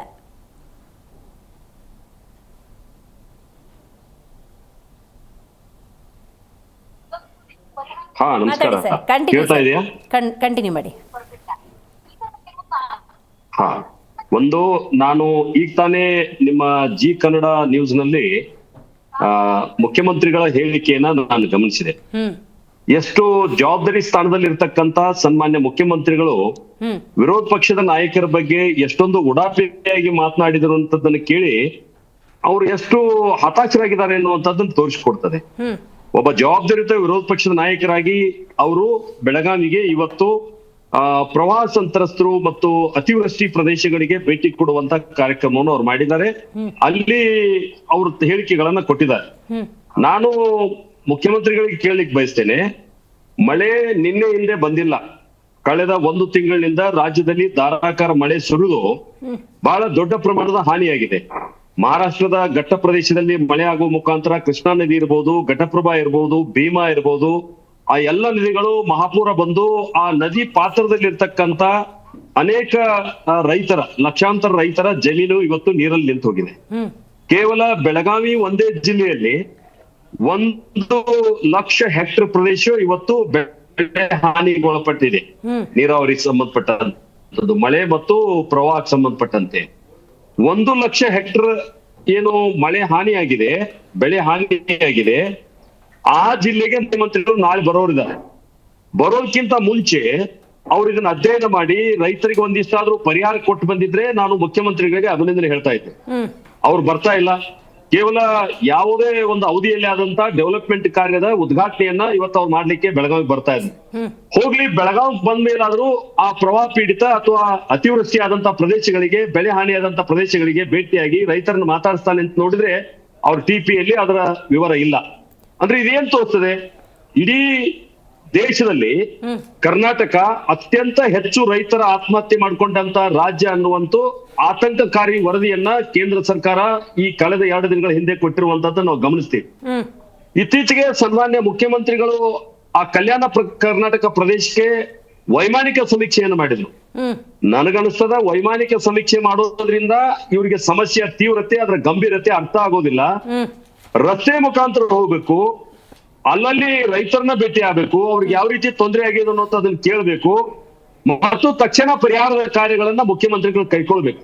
ದುರಂತ ಅಂದ್ರೆ ಮುಖ್ಯಮಂತ್ರಿಗಳು ಆ ರೀತಿಯಾದಂತ ಯಾವುದೇ ಕಾಳಜಿಯನ್ನ ತೋರಿಸ್ತಾ ಇಲ್ಲ. ತೋರಿಸ್ಲಿಕ್ಕೆ ಅವರಿಗೆ ಆರ್ಥಿಕ ಅರಾಜಕತೆ ಆಗಿದೆ, ರಾಜ್ಯದಲ್ಲಿ ದುಡ್ಡಿನ ಕೊರತೆ ಆಗಿದೆ. ಹೀಗಾಗಿ ಅವರು ಕಳ್ಳನಿಗೊಂದು ಪಿಳೆ ನೆವ ಅನ್ನುವಂಗ ಪ್ರತಿದಿನ ಒಂದು ಹೊಸ ಅವಾಂತರವನ್ನ ಸೃಷ್ಟಿ ಮಾಡ್ತಾ ಇದ್ದಾರೆ ರಾಜ್ಯದಲ್ಲಿ. ನಾವು ನೋಡ್ತಾ ಇದೀವಿ, ಯಾವ ಜನಗಣತಿ ಹೆಸರಿನಲ್ಲಿ, ಅಂದ್ರೆ ಆರ್ಥಿಕ ಸಾಮಾಜಿಕ ಸಮೀಕ್ಷೆ ಹೆಸರಿನಲ್ಲಿ ಜಾತಿ ಗಣತಿಯನ್ನ ಮಾಡ್ಲಿಕ್ಕೆ ಹೊರಟಿದ್ದಾರೆ. ಹೀಗಾಗಿ ಅವರು ಈ ತರದ ಗಲಾಟೆ ಮಾಡುವಂತ ವ್ಯವಸ್ಥೆಯನ್ನು ಮಾಡ್ಕೊಳ್ತಾ ಇದ್ದಾರೆ ಹೊರತು ನಿಜವಾದ ರೈತ ಪರವಾದಂತ ಕಳಕಳಿ ಅವ್ರಿಲ್ಲ. ಇದ್ದಿದ್ರೆ ಅವ್ರು ಇಷ್ಟೊತ್ತಿಗಾಗಲೇ ರೈತರಿಗೆ ಪರಿಹಾರವನ್ನ ಕೊಡಬೇಕಾಗಿತ್ತು ಅನ್ನುವಂಥದ್ದು ನನ್ನ ಆಗ್ರಹ ಇದೆ. ಐ ಅಗ್ರಿ ಸರ್, ಅರ್ಥ ಆಯ್ತು ನನಗೆ. ನೋಡಿ, ವೈಮಾನಿಕ ಸಮೀಕ್ಷೆಯೋ, ರಸ್ತೆಯ ಮೂಲಕವೋ, DC ಮೂಲಕವೋ, ತಾಲೂಕು ಮಟ್ಟದಲ್ಲೋ ಮಾಹಿತಿಯನ್ನು ಕಲೆ ಹಾಕಿದ್ರು, ಕೃಷಿ ಇಲಾಖೆ ಕೊಟ್ಟರು, ಮುಖ್ಯಮಂತ್ರಿ ಸಿದ್ದರಾಮಯ್ಯನವ್ರ ಹತ್ರನೂ ಆ ವರದಿ ಬಂತು, ಇನ್ಪುಟ್ಸು, ಅಂಕಿ ಅಂಶ ಸಿಕ್ತು. ರೈತರ ಹತ್ರ ನೋಡಿ ಇಷ್ಟು ನಾಶ ಆಗಿದೆ, ಇಷ್ಟು ಜಾನುವಾರುಗಳು ಹಿಂಗಾಗಿದೆ, ಎಲ್ಲ ಬೆಳೆ ನಾಶ ಇಷ್ಟಾಗಿದೆ, ಎಲ್ಲ ಇನ್ಪುಟ್ಸ್ ಲಭ್ಯ ಆಯಿತು. ಏನು ಕಾಂಗ್ರೆಸ್ನವ್ರು ಮಾತ್ರ ಇರೋದಾ ಕೇಂದ್ರ ಸರ್ಕಾರದಿಂದ ಅನುದಾನ ಅಂತ ತರೋದಕ್ಕೆ, ಅಥವಾ ಆಗಿರುವಂಥ ಬೆಳೆ ಹಾನಿಗೆ ಪರಿಹಾರ ತರೋದಕ್ಕೆ? ಬಿಜೆಪಿಯಲ್ಲಿ ಯಾರು ಇಲ್ವಾ? ಬಿಜೆಪಿ ವಿಪಕ್ಷವಾಗಿ ಅಥವಾ ಕೇಂದ್ರ ಸರ್ಕಾರ ಕೇಳಿದ್ರೆ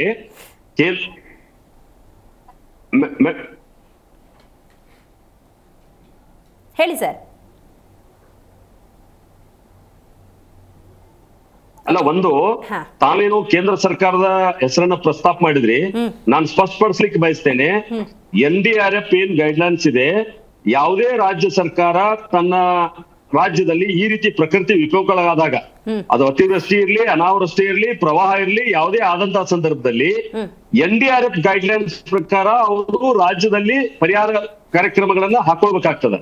ಆ ಪರಿಹಾರ ಕಾರ್ಯಕ್ರಮಗಳನ್ನ ಹಾಕೊಂಡ್ಮೇಲೆ ಸರಿಯಾದ ದಾಖಲೆಗಳನ್ನ ಕೇಂದ್ರ ಸರ್ಕಾರಕ್ಕೆ ಕೊಟ್ರೆ ದುಡ್ಡು ಬಿಡುಗಡೆ ಮಾಡುವಲ್ಲಿ ಯಾವುದೇ ತೊಂದರೆ ಇಲ್ಲ ಅಂತೇಳಿ ರಾಜ್ಯಸಭೆಯಲ್ಲಿ ಕೇಂದ್ರದ ಗೌರವಾನ್ವಿತ ಗೃಹ ಸಚಿವರು ಇದ್ರ ಬಗ್ಗೆ ಸ್ಪಷ್ಟನೆಯನ್ನು ಕೊಟ್ಟಿದ್ದಾರೆ. ಹೀಗಾಗಿ ರಾಜ್ಯ ಸರ್ಕಾರ ಕೇಂದ್ರದ ಕಡೆ ಕೈ ಮಾಡುವಂತದ್ದು ಅಲ್ಲ, ತಪ್ಪು. ಹೀಗಾಗಿ ಅವರು ತಮ್ಮ ಕಾರ್ಯವನ್ನ ಮಾಡಬೇಕು. ಅದಾದ ಮೇಲೆ ರಾಜ್ಯ ಸರ್ಕಾರ ಕೇಂದ್ರಕ್ಕೆ ತನ್ನ ವರದಿಯನ್ನು ಕೊಡಬೇಕು, ದಾಖಲೆಗಳನ್ನ ಕೊಡಬೇಕು.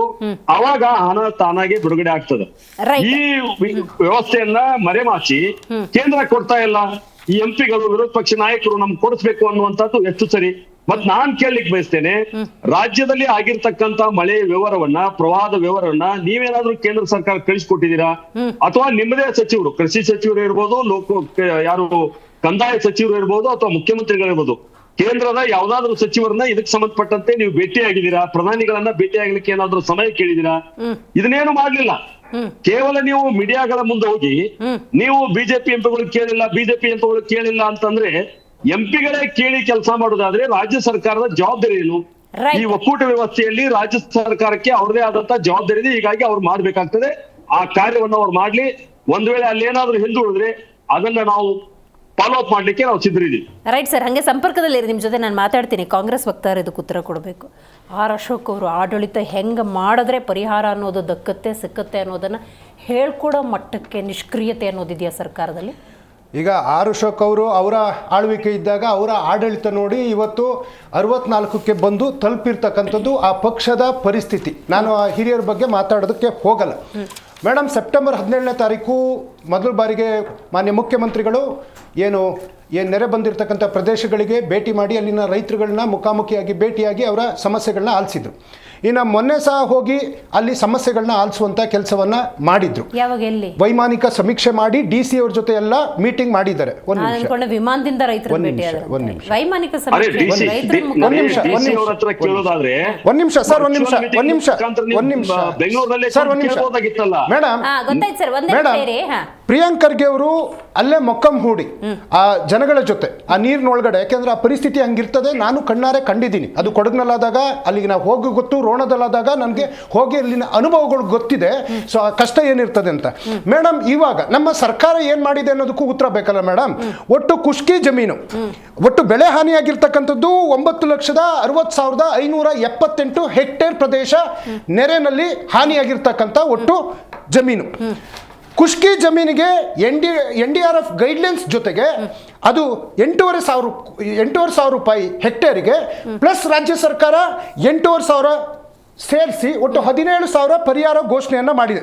ನೀರಾವರಿ ಜಮೀನಿಗೆ ಹೆಕ್ಟೇರಿಗೆ 17,000 ಪ್ಲಸ್ 8,500 ಒಟ್ಟು 25,500 ರೂಪಾಯಿ ರಾಜ್ಯ ಸರ್ಕಾರ ಈಗಾಗಲೇ ಘೋಷಣೆ ಮಾಡಿದೆ ಮೇಡಮ್. ಬಹುವಾರ್ಷಿಕ ಬೆಳೆ ಒಟ್ಟು 22,500 ಪ್ಲಸ್ 8,500 ಒಟ್ಟು 31,000 ಘೋಷಣೆ ಮಾಡಿದೆ. ಒಟ್ಟು 52 ಜನ ಮರಣ ಹೊಂದಿದ್ದಾರೆ. ಅವರಿಗೆ ಪರಿಹಾರವನ್ನು ರಾಜ್ಯ ಸರ್ಕಾರ ಘೋಷಣೆ ಮಾಡಿದೆ. 407 ಜಾನುವಾರುಗಳು ಮಡಿದಿದೆ, ಅದಕ್ಕೂ ಸಹ ಪರಿಹಾರವನ್ನು ಘೋಷಣೆ ಮಾಡಿದ್ದಾರೆ. ಒಟ್ಟು 547 ಮನೆಗಳು, ಅದು ಸ್ವಲ್ಪ ಹಾನಿ ಇರ್ಬೋದು ಅಥವಾ ಸಂಪೂರ್ಣ ಹಾನಿಯಾಗಿರ್ತಕ್ಕಂಥದ್ದಕ್ಕೆ, ಒಟ್ಟು ಮನೆಗಳಿಗೆ ಸಂಪೂರ್ಣ ಹಾನಿಯಾಗಿರೋದಕ್ಕೆ 1,20,000 ರೂಪಾಯಿ. 50% 80% ಹಾನಿಯಾಗಿರ್ತಕ್ಕಂಥ ಮನೆಗಳಿಗೆ 50,000 ರೂಪಾಯಿ. ಒಟ್ಟು 3,166 ಮನೆಗಳು 20-30% ಹಾನಿಯಾಗಿದೆ. ಅವರಿಗೆ 6,500 ರೂಪಾಯಿ ಪರಿಹಾರವನ್ನು ರಾಜ್ಯ ಸರ್ಕಾರ ಈಗಾಗಲೇ ಘೋಷಣೆ ಮಾಡಿದೆ. ರಸ್ತೆಗಳ ಮತ್ತು ಸೇತುವೆಗಳ ನಿರ್ಮಾಣಕ್ಕೆ ಒಟ್ಟು 50 ಕೋಟಿ ರೂಪಾಯಿ ಹಣವನ್ನು ರಾಜ್ಯ ಸರ್ಕಾರ ಘೋಷಣೆ ಮಾಡಿದೆ. ಸುಭಿಕ್ಷವಾಗಿದೆ ಹಂಗಾದ್ರೆ ರಾಜ್ಯ. ಮೇಡಮ್, ಇದು ಮೊನ್ನೆ DC ಅವ್ರ ಮೀಟಿಂಗ್ ಆಗಿ, ಯಾಕೆಂದ್ರೆ ಮೇಡಮ್ ಯಾವ್ದಾದ್ರು ಪರಿಹಾರಗಳನ್ನ ನಾವು ಕೊಡ್ಬೇಕಂತಂದ್ರೆ ವಾಸ್ತವಾಂಶ ಗೊತ್ತಾಗ್ಬೇಕಾಗ್ತದೆ. ಅಲ್ಲಿ ಎಷ್ಟು ಮರಣ ಆಗಿದೆ, ಎಷ್ಟು ಜಾನುವಾರುಗಳು ತೀರ್ಕೊಂಡಿದ್ದಾವೆ, ಎಷ್ಟು ಮನೆಗಳು ಕುಸಿದು ಬಿದ್ದಿದೆ, ಎಷ್ಟು ಭೂಮಿ ಹಾಳಾಗಿದೆ, ಎಷ್ಟು ಬೆಳೆ ನಾಶ ಆಗಿದೆ, ಪ್ರತಿಯೊಂದರ ಲೆಕ್ಕಗಳು ನಮ್ಮ ಬಿಜೆಪಿಯಿಂದ ಮಾತನಾಡ್ತಾ ಇರ್ತಕ್ಕಂಥ ಗೌರವಾನ್ವಿತ ರಾಜ್ಯಸಭಾ ಸದಸ್ಯರು ಅವರು ಹೇಳ್ತಾ ಇದ್ರು, ನೀವು ಕೇಂದ್ರ ಕೇಳಿದ್ರೆ ಕೇಂದ್ರ ಯಾವತ್ತೂ ಕರ್ನಾಟಕಕ್ಕೆ ಏನು ಮಾಡಲ್ಲ ಅಂತ. ಮೇಡಮ್, ಕಳೆದ ಬಾರಿ ನಾವು ನೆರೆಗೆ ಒಟ್ಟು 12,257 ಕೋಟಿ ರೂಪಾಯಿ ಕೇಳಿದ್ವಿ. ಕೇಂದ್ರ ಕೊಟ್ಟಿದ್ದು ಕೇವಲ 252 ಕೋಟಿ ರೂಪಾಯಿ. ಬರ ಎಸ್ಟಿಮೇಷನ್ ಆಗಿದ್ದು 35,000 ಕೋಟಿ. ಕೊನೆಗೆ ನಾವು ಇಲ್ಲಿಂದ ಕಳಿಸಿದ್ದು 18,000 ಕೋಟಿ ಕೊಡಿ ಅಂತೇಳಿ. ಕೇಂದ್ರ ಸರ್ಕಾರ ಕೊನೆ ತನಕ ಕೊಡಲ್ಲ. ಕೊನೆಗೆ ನಾವು ಸುಪ್ರೀಂ ಕೋರ್ಟ್ ಕದ ತಟ್ಟಿದ ಮೇಲೆ, ಸುಪ್ರೀಂ ಕೋರ್ಟ್ ಚೀಮಾರಿ ಹಾಕಿದ ಮೇಲೆ ಕೇವಲ 3,400 ಕೋಟಿ ರೂಪಾಯಿನ ಕೊಟ್ಟಿದ್ದಾರೆ. ಮೇಡಮ್, ಇವರು ಕರ್ನಾಟಕಕ್ಕೆ ನಾವು ಕೇಂದ್ರ ಎಲ್ಲಾ ಕೊಟ್ಟಿದೀವಿ ಅಂತ ಹೇಳ್ತಾರೆ ಮೇಡಮ್. ಭದ್ರಾ ಮೇಲ್ದಂಡೆ ಯೋಜನೆಗೆ 5,400 ಕೋಟಿ ರೂಪಾಯಿ ಬಜೆಟ್ ಅಲ್ಲಿ ಘೋಷಣೆ ಮಾಡಿದ್ರು. ಅದು ಇವತ್ತಿನ ತನಕ ಬಂದಿಲ್ಲ. ಅವ್ರ ಪ್ರಶ್ನೆ ನೋಡಿ, ಝೀರೋ ಟ್ರಾಫಿಕ್ ಅಲ್ಲಿ ಹೋಗೋರಿಗೆ ಟ್ರಾಫಿಕ್ ಸಮಸ್ಯೆ ಹೆಂಗ್ ಗೊತ್ತಾಗುತ್ತೆ? ವಿಮಾನದಲ್ಲಿ ಹಾರಾಟ ಮಾಡಿ ಸಮೀಕ್ಷೆ ಮಾಡೋರಿಗೆ, ರೈತರು ಕೆಸರುಗದ್ದೆಯಲ್ಲಿ ಬೆಳೆಗೆ ಹೋರಾಟ ಮಾಡ್ತಾರಲ್ಲ, ನರೇಂದ್ರ ಮೋದಿ ಅವರು ಯಾವ ಕೆಸರುಗದ್ದೆಗೆ ಹೋಗಿದ್ದಾರೆ ಇಷ್ಟು ವರ್ಷ? ಯಾವ ಜಿಲ್ಲೆಗೆ ಹೋಗಿದ್ದಾರೆ? ಒಂದು ನೆರೆ ಬಂದು ಭೂಮಿಲೆಲ್ಲ ಕೊಚ್ಚೋಗ್ಬೇಕಾದ್ರೆ ಒಬ್ಬ ಮುಖ್ಯಮಂತ್ರಿ ನೀರಲ್ಲಿ ಕೊಚ್ಕೊಂಡು ಹೋಗೋ ತರ ಹೇಳ್ದಂಗಾಯ್ತು. ಹಂಗಾಗೋದಿಲ್ಲ ವಾಸ್ತವಶಕ್ತಿ. ಮೇಡಮ್, ಇವತ್ತು ನಾನು ನಿಮ್ಗೊಂದು ಏನಾಗಿದೆ, ಒಂದ್ ನಿಮಿಷ ಕೂತ್ಕೊಂಡ್ರೆ ಮಾತಾಡಕ್ ಬಿಡಿ. ಏನಾಗಿದೆ? ಇದೇ ರಾಜ್ಯದಲ್ಲಿ ಮುಖ್ಯಮಂತ್ರಿ ಆಗಿದ್ದಂತಹ ಯಡಿಯೂರಪ್ಪನವರು ಯಡಿಯೂರಪ್ಪನವರು ವೈಮಾನಿಕ ಸಮೀಕ್ಷೆ ಮಾಡಲಿಲ್ಲ, ಹೋದ್ರು ರೈತರ ಹತ್ರ. ಎಕ್ಸಾಂಪಲ್ ಒಂದ್ ಇದಾವಲ್ಲ. ನಿಮಿಷ. ಇದೇ ಯಡಿಯೂರಪ್ಪನವರು ಮುಖ್ಯಮಂತ್ರಿ ಆಗಿದ್ದಾಗ ಮನಮೋಹನ್ ಸಿಂಗ್ ಅವರು ಈ ದೇಶದ ಪ್ರಧಾನಿ ಆಗಿದ್ರು. ಇದೇ ರೀತಿ ನೆರೆ ಬಂದಾಗ ಮನಮೋಹನ್ ಸಿಂಗ್ ಅವರು ಖುದ್ದು ರಾಜ್ಯಕ್ಕೆ ಬರ್ತಾರೆ, ಯಡಿಯೂರಪ್ಪನವ್ರನ್ನ ಪಕ್ಕ ಕೂರಿಸ್ಕೊಳ್ತಾರೆ, ವೈಮಾನಿಕ ಸಮೀಕ್ಷೆ ಮಾಡಿ ವಿಮಾನದಿಂದ ಇಳಿದ ತಕ್ಷಣ 1,000 ಕೋಟಿ ರೂಪಾಯಿಯನ್ನ ಪರಿಹಾರ ಘೋಷಣೆ ಮಾಡ್ತಾರೆ. ನಮ್ಮ ರಾಜ್ಯಕ್ಕೆ ಯಾವುದೇ ನೆರೆ ಆಗ್ಲಿ, ಲಾಸ್ಟ್ ಟೈಮ್ ಗುಡ್ಡ ಕುಸಿತ ಆಯ್ತು ಮೇಡಮ್, ರಾಜ್ಯ ಸರ್ಕಾರ ಕೂಡಲೇ 778 ಕೋಟಿ ರೂಪಾಯಿ ಬಿಡುಗಡೆ ಮಾಡ್ತದೆ. ಏನಾದ್ರೂ ನರೇಂದ್ರ ಮೋದಿ ಅವರು ಬಂದಿದ್ದಾರಾ, ಕೊಡಗಿಗೆ ಬಂದಿದ್ದಾರಾ, ಉತ್ತರ ಕನ್ನಡಕ್ಕೆ ಬಂದಿದ್ದಾರಾ, ಬೆಳಗಾವಿಗೆ ಬಂದಿದ್ದಾರಾ? ಅವರು ಈ ದೇಶದ ಪ್ರಧಾನಿ ಅಲ್ವಾ? ಮಾನ್ಯ ಶ್ರೀ ನರೇಂದ್ರ ಮೋದಿ ಅವರಿಗೆ 65 ಚುನಾವಣೆ ರ್ಯಾಲಿ ಮಾಡ್ಲಿಕ್ಕೆ ನಮ್ಮ ಕರ್ನಾಟಕ ಕಾಣಿಸ್ತದೆ. ಕರ್ನಾಟಕದ ಒಂದೇ ಒಂದು ಶಂಕುಸ್ಥಾಪನೆ, ಒಂದೇ ಒಂದು ಕಟ್ಟಡ, ಒಂದೇ ಒಂದು ಡ್ಯಾಮು, ಒಂದೇ ಒಂದು ಏಮ್ಸು, ಉದಾಹರಣೆ ಕಲ್ಯಾಣ ಕರ್ನಾಟಕದ್ದೇನೆ ಮಾತಾಡ್ತೀನಿ. ಕೇಂದ್ರದಿಂದ ಆರ್ಟಿಕಲ್ 371J ನಲ್ಲಿ ಪ್ರತಿ ವರ್ಷ 5,000 ಕೋಟಿ ರೂಪಾಯಿ ಕೊಡಬೇಕು. ಇಲ್ಲಿಗೆ 15,000 ಕೋಟಿ ರೂಪಾಯಿ ಬಾಕಿ ಉಳಿಸ್ಕೊಂಡಿದಾರಲ್ಲ, ಇವ್ರು ಯಾವ ರೀತಿ ಕಲ್ಯಾಣ ಕರ್ನಾಟಕವನ್ನು ಉದ್ಧಾರ ಮಾಡ್ತಾರೆ? ಓಕೆ, ಡೀಟೇಲ್ ಆಗಿ ಮಾತಾಡ್ತೀನಿ. Yes madam. ನಾನಾ ನೀನಾ ಅಂತ ಜಟಾಪಟಿ ನಿಂತ್ಕೊಂಡ್ಬಿಟ್ಟಿದ್ದಾರೆ ಬಿಜೆಪಿ ಮತ್ತು ಕಾಂಗ್ರೆಸ್ನವರು. ಬಲಿಪಶು ಆಗ್ತಿರೋದು ರೈತರುಗಳು. ನನಗೆ ಯಾಕೆ ಈ ಮಾತು ನಾನು ಹೇಳ್ತಿದ್ದೀನಿ ಅಂದರೆ, ಹಿಂದೆ ಶಿವಾನಂದ ಪಾಟೀಲ್ ಅವರು ಯಾಕೆ ರೈತರ ಆತ್ಮಹತ್ಯೆ ಆಗುತ್ತೆ ಅಂತಂದರೆ ಪರಿಹಾರದ ಅಮೌಂಟ್ಗೋಸ್ಕರ ಅನ್ನುವಂಥ ಸ್ಟೇಟ್ಮೆಂಟನ್ನು ಕೊಟ್ಟಿದ್ರು. ಅಂದರೆ ರೈತರ ಬಗ್ಗೆ ಇರುವಂಥ ನಿಷ್ಕಾಳಜಿಯಲ್ಲಿ ಕಾಣ್ತಾ ಇದೆ. ಸೊ ಹಂತವಾಗಿ ಇವತ್ತು ನೋಡಿ, ಇವತ್ತು ವೈಮಾನಿಕ ಸಮೀಕ್ಷೆ ಮಾಡ್ತಾರೆ, ನೇರವಾಗಿ ಭೇಟಿ ಆಗಲ್ಲ ಅಂತ ಹೇಳಿದ್ರೆ ಅಲ್ಲೂ ಕೂಡ ಒಂದು ಅಸಮಾಧಾನ ಅನ್ನೋದು ರೈತರಿಗೆ ಬರುತ್ತೆ. ಎದುರುಗಡೆ ಬಂದಾಗ ರೈತರಿಗೆ ಸಿಗೋ ಭರವಸೆನೇ ಬೇರೆ, ವಿಶ್ವಾಸನೇ ಬೇರೆ. ಏನಂತೀರಿ ಮೇಡಮ್? ಏನಾಗಿದೆ ನೋಡಿ, ಇವತ್ತಿನ ದಿನ ಈ ಅತಿವೃಷ್ಟಿ ಅನಾವೃಷ್ಟಿ ಆಗ್ತಿರೋದು ಇದು ಹೊಸದೇನಲ್ಲ. ಸುಮಾರು ಸರ್ಕಾರಗಳು ಹಿಂದೆಯಿಂದನೂ ಇದು ಬರ್ತಾನೆ ಇದೆ. ಆದರೂ ಎಲ್ಲ ಈ ಮೂರೂ ಸರ್ಕಾರಗಳು ಕಣ್ಮುಚ್ಕೊಂಡು ಕೂತಿದೆ. ಅವ್ರು ಬಂದಾಗ ಇವ್ರ ಮೇಲೆ ಬೈಯೋದು, ಇವ್ರು ಬಂದಾಗ ಅವ್ರ ಮೇಲೆ ಬೈಯೋದು ಬಿಟ್ಟರೆ ಅದಕ್ಕೇನಾರ ಒಂದು ಕಂಡಿಡ್ದು ಅದು ಅತಿ ಹೆಚ್ಚಾಗಿ ಮಳೆ ಬಂದಾಗ ನೀರು ಹೊರಗಡೆ ಬರದೇ ಇರೋದಕ್ಕೆ ಏನಾರೋ ಒಂದು ಪರಿಹಾರ ಕಂಡುಹಿಡಿದಿದ್ದಾರೆ ಶಾಶ್ವತವಾಗಿ. ಖಂಡಿತ ಮಾಡಲ್ಲ. ಯಾಕಂದರೆ ಬೇರೆ ದೇಶಗಳಲ್ಲಿ ನೀವು ಮಾಡಿದಾರೆ, ಕೆಲವು ಕಡೆ ನಾನು ನೋಡಿದ್ದೀನಿ. ನಾನು ಎಲ್ಲಿ ಇವಾಗ ನೋಡಿ, ಇವತ್ತು ನಮ್ಮ ಬೆಂಗಳೂರಲ್ಲೇ ತಗೊಂಡಾಗ ಇಲ್ಲಿ ಹೆಂಗಾಗುತ್ತೆ ಅಂದರೆ, ಈಗ ನೋಡಿ ಮಹಾರಾಷ್ಟ್ರದಲ್ಲಿ ಜಾಸ್ತಿ ಮಳೆ ಆಯಿತು ಅಂದರೆ ಕೃಷ್ಣ ಹರಿದು ಬಿಡುತ್ತೆ. ಕೃಷ್ಣ ಹರಿದಾಗ ನೀವು ಅದು ಸೇತುವೆ ನೀರು ಹರಿಯುತ್ತೆ. ಭೂಮಿನ ಎತ್ತರ ಮಾಡೋ ಅವಶ್ಯಕತೆ ಇಲ್ಲ ಮೇಡಮ್. ಇವಾಗ ಒಂದು ಬ್ರಿಡ್ಜ್ ಇವಾಗ ನೋಡಿ, ಒಂದು ನಾರ್ಮಲ್ ಆಗಿ ನೆಲಮಂಗಲ, ಮಲ್ಲೇಶ್ವರಮಿಂದ ನೆಲಮಂಗಲ ಹೋಗೋದಕ್ಕೆ 1 ಕಿಲೋಮೀಟ್ರ್ 1.5 2 ಕಿಲೋಮೀಟರ್ಸ್ ಇರುತ್ತೆ. ಒಂದು ಬ್ರಿಡ್ಜ್ ಕಟ್ತಾರಲ್ವಾ, ಒಂದು ಆ ಥರ ಒಂದು ಮಾಡಲಿ. ಏನಾದ್ರು ಒಂದು ತಡೆಗೋಡೆ ಕಟ್ಟೋದು, ಹೆಚ್ಚು ಮರಗಳು ಬೆಳೆಸೋ ಅಂಥದ್ದು, ಮಣ್ಣು ಕುಸಿದೇ ಇರ್ತಕ್ಕಂಥದ್ದಕ್ಕೆ ಇಂಥ ಕೆಲಸಗಳು ಮಾಡಬೇಕಾಗಿದ್ದಂಥ ಇವತ್ತಿನ ಸರ್ಕಾರಗಳಲ್ಲ. ಈ ಮೂರು ಸರ್ಕಾರಗಳು ಇದುವರೆಗೂ ಇವ್ರು ಹೋಗ್ತಾರೆ, ಅಲ್ಲಿ ಅಶೋಕ್ ಅವ್ರು ಹೋಗ್ತಾರೆ, ಅಲ್ಲಿ ಹೋಗ್ಬಿಟ್ಟು ನಾನು ಸಮೀಕ್ಷೆ ಮಾಡ್ತಿದ್ವಿ. ಸಮೀಕ್ಷೆ ಏನು ಮಾಡ್ತಿದ್ದೀರಾ? ಇವತ್ತು ಹೋಗಿ ನೀವು ರೈತರಿಗೆ ಏನಾರು ಅವ್ರಿಗೆ ಕಷ್ಟಗಳಿಗೆ ಪರಿಹಾರ ಏನಾರು ಕೊಡ್ತೀರಾ? ನಿಮ್ಮ ಕೈಯಿಂದ ಸರ್ಕಾರ ಕೊಡ್ತಿಲ್ಲ, ರಾಜ್ಯ ಸರ್ಕಾರ ಕೊಡ್ತಿಲ್ಲ, ಕೇಂದ್ರ ಸರ್ಕಾರ ಕೊಡ್ತಿಲ್ಲ ಅಂತ ಅಷ್ಟೇ ಹೇಳ್ತಿದ್ದೀರಾ. ನಿಮ್ಮ ಕೈಯಿಂದ ಅಲ್ಲಿ ಗೆದ್ದಂಥ MLA ಇವತ್ತಿನ ದಿನ ಅಲ್ಲಿ ವಾಸ ಮಾಡ್ತಾ ಇದ್ದಾರೆ, ಬೆಂಗಳೂರಿನಲ್ಲಿ ವಾಸ ಮಾಡ್ತಾ ಇರ್ತಾರೆ ಅವರೆಲ್ಲ. ಅಲ್ಲಿದ್ದ ಎಂಥ MLA ಬಂದ್ಬಿಟ್ಟು ಅಲ್ಲಿ ಏನು ಕೆಲಸ ಆಗಬೇಕು, ರೈತರಿಗೆ ಸಿಗ್ಬೇಕಾದಂಥ ನ್ಯಾಯ ಕೊಡಿಸ್ತಾ ಇಲ್ಲ. ನಾರ್ಮಲ್ ಆಗಿ ಇವತ್ತು ಇನ್ನೂ ಯೋಚನೆ ಮಾಡಬೇಕು ಅಂತಂದರೆ, ರೈತರ ಬಗ್ಗೆ ಕಾಳಜಿ ಇಲ್ದಂಥ MLAಗಳೇ ಜಾಸ್ತಿ ಇದ್ದಾರೆ ಇವತ್ತಿನ ದಿನ, ರಾಜ್ಯದಲ್ಲಾಗ್ಬೋದು ಕೇಂದ್ರದಲ್ಲಾಗ್ಬೋದು. ಇವತ್ತು ಕೇಂದ್ರ ದುಡ್ಡು ಕೊಡಲಿಲ್ಲ ಅಂದ್ಬಿಟ್ಟು ರಾಜ್ಯದಲ್ಲಿ ಹೇಳ್ತಾ ಇದ್ದಾರಲ್ಲ. ಈ ಕೇಂದ್ರದಲ್ಲಿ ಇವತ್ತು 29 ಜನ MP ಗಳಿದ್ದಾರೆ. ಯಾರಾನ ಒಬ್ಬರು MP ಗಳು ಹೋಗ್ಬಿಟ್ಟು ನಮ್ಮ ರಾಜ್ಯಕ್ಕೆ ಇಷ್ಟು ಅನ್ಯಾಯ ಆಗ್ತಿದೆ ಒಂದು ಪತ್ರ ಕೊಟ್ಟಿದ್ದಾರೆ, ಕಾಂಗ್ರೆಸ್ಸಿಂದ ಆಗಲಿ BJPಯಿಂದ ಆಗಲಿ ಒಂದು ಲೆಟ್ರ್ ಕೊಟ್ಬಿಟ್ಟು ಒಂದಷ್ಟು ಅಮೌಂಟ್ ತೊಗೊಂಬನ್ನಿ ಅಂತ. ಅವ್ರಿಗೆ ಜ್ಞಾನ ಇಲ್ವೋ? ಅವ್ರಿಗೆ ಓಟ್ ತೊಗೊಂಡಿಲ್ವೋ? ಅಲ್ಲಿ ರೈತರು ಓಟ್ ಹಾಕಿಲ್ವೋ? ಅವ್ರಿಗೆಲ್ಲ ಏನು ಮಾಡ್ತಾ ಇದ್ದಾರೆ ಇವ್ರುಗಳೆಲ್ಲ? ರೈಟ್. ಕಡಾಡಿ ಸರ್, ನೀವು ಹೇಳಿ, ಸಿದ್ದರಾಮಯ್ಯನವ್ರು ಮಾತಾಡಿದ್ದನ್ನು ನೀವು ಲಾಸ್ಟ್ ಗಮನಿಸಿದೆ ಅಂತ ಹೇಳಿದ್ರಿ. ಅಂದರೆ BJPಯವ್ರು ಏನೇ ಸ್ಟೇಟ್ಮೆಂಟ್ ಕೊಟ್ಟರು ಕೂಡ ಅದು RSS ಹೇಳ್ಕೊಟ್ಟಿದ್ನ ಹೇಳದ? ರಾಜ್ಯದ ಧ್ವನಿಯಾಗಿ ಪ್ರತಿಪಕ್ಷ ಅಥವಾ BJP ಮಾತಾಡೋದಿಲ್ವಾ? ಇಲ್ಲ, ಅದನ್ನೇ ನಾನು ಹೇಳ್ತಾ ಇದ್ದೇನೆ. ಒಬ್ಬ ಮುಖ್ಯಮಂತ್ರಿಯಾಗಿ ಜವಾಬ್ದಾರಿ ಉತ್ತರ ಕೊಡೋದು ಬಿಟ್ಟು ಪಲಾಯನವಾದ ಅಂತ ಹೇಳ್ತಾರೆ ಇದಕ್ಕೆ. ಅಂದ್ರೆ ಕೇವಲ RSS ಮಾತು ಕೇಳಿ ಅವ್ರು ಮಾತಾಡ್ತಾರೆ, ದಿನ ಅಲ್ಲೇ ಹೋಗಿ ಕೇಳ್ತಾರೆ ಅನ್ನುವಂಥದ್ದು ಅದೊಂದು ಬಾಲಿಶತನದ ಹೇಳಿಕೆ. ಈಗ ನಮ್ಮ ಸ್ನೇಹಿತರು, ಕಾಂಗ್ರೆಸ್ಸಿನ ಸ್ನೇಹಿತರು ಮಾತಾಡಿದ್ರು. ಅವ್ರೇನ್ ಹೇಳಿದ್ರು, ನಾವು ಘೋಷಣೆ ಮಾಡಿದೀವಿ ಅಂತ ಹೇಳಿ. ನಾನ್ ಹೇಳ್ತೀನಿ, ನಮ್ಮ ಸರ್ಕಾರ ಇದ್ದಂತ ಸಂದರ್ಭದಲ್ಲಿ ಮನೆ ಬಾಗಿಲಿಗೆ ನೀರು ಮುಟ್ಟಿದ್ರು ಕೂಡ ತಕ್ಷಣದ ಪರಿಹಾರ ಅಂತ ಹೇಳಿ 10,000 ರೂಪಾಯಿ ನಾವು ಕೊಟ್ಟಿವಿ. ಯಾವುದೋ ಹಾಸಿಗೆ ಹೊದಿಕೆ, ನಿಮ್ಮ ಬಾಂಡಿಗಳನ್ನು ಕೊಳ್ಳಿಕ್ಕೆ ಅಥವಾ ರೇಷನ್ ಕೊಳ್ಳಿಕ್ಕೆ ಅಂತೇಳಿ ತಕ್ಷಣ 10,000 ರೂಪಾಯಿ ಕೊಟ್ಟಿವಿ. ಯಾರ್ದು ಪೂರ್ಣ ಮನೆ ಬಿದ್ದದ 5 ಲಕ್ಷ ರೂಪಾಯಿ ಕೊಟ್ಟಿವಿ. ಘೋಷಣೆ ಅಲ್ಲ, ಕೊಟ್ಟಿವಿ. ಮತ್ತು ಭಾಗಶಃ ಮನೆ ಬಿದ್ದಿದ್ರೆ 3 ಲಕ್ಷ ರೂಪಾಯಿ ಕೊಟ್ಟಿವಿ. ಸ್ವಲ್ಪ ರಿಪೇರಿ ಇದ್ರೆ 1 ಲಕ್ಷ ರೂಪಾಯಿ ಕೊಟ್ಟಿವಿ. ಈ ರೀತಿ ನಾವು ಅವತ್ತು ಕೊಟ್ಟಿವಿ. ಮತ್ತು NDRF SDRF ರೂಲ್ಸ್ ಏನಿತ್ತು ಅದಕ್ಕೆ ಎಕ್ಸ್ಟ್ರಾ 10,000 ರೂಪಾಯಿ ಸೇರಿಸಿ ನಾವು ತಕ್ಷಣ ಬಿಡುಗಡೆ ಮಾಡಿದ್ವಿ.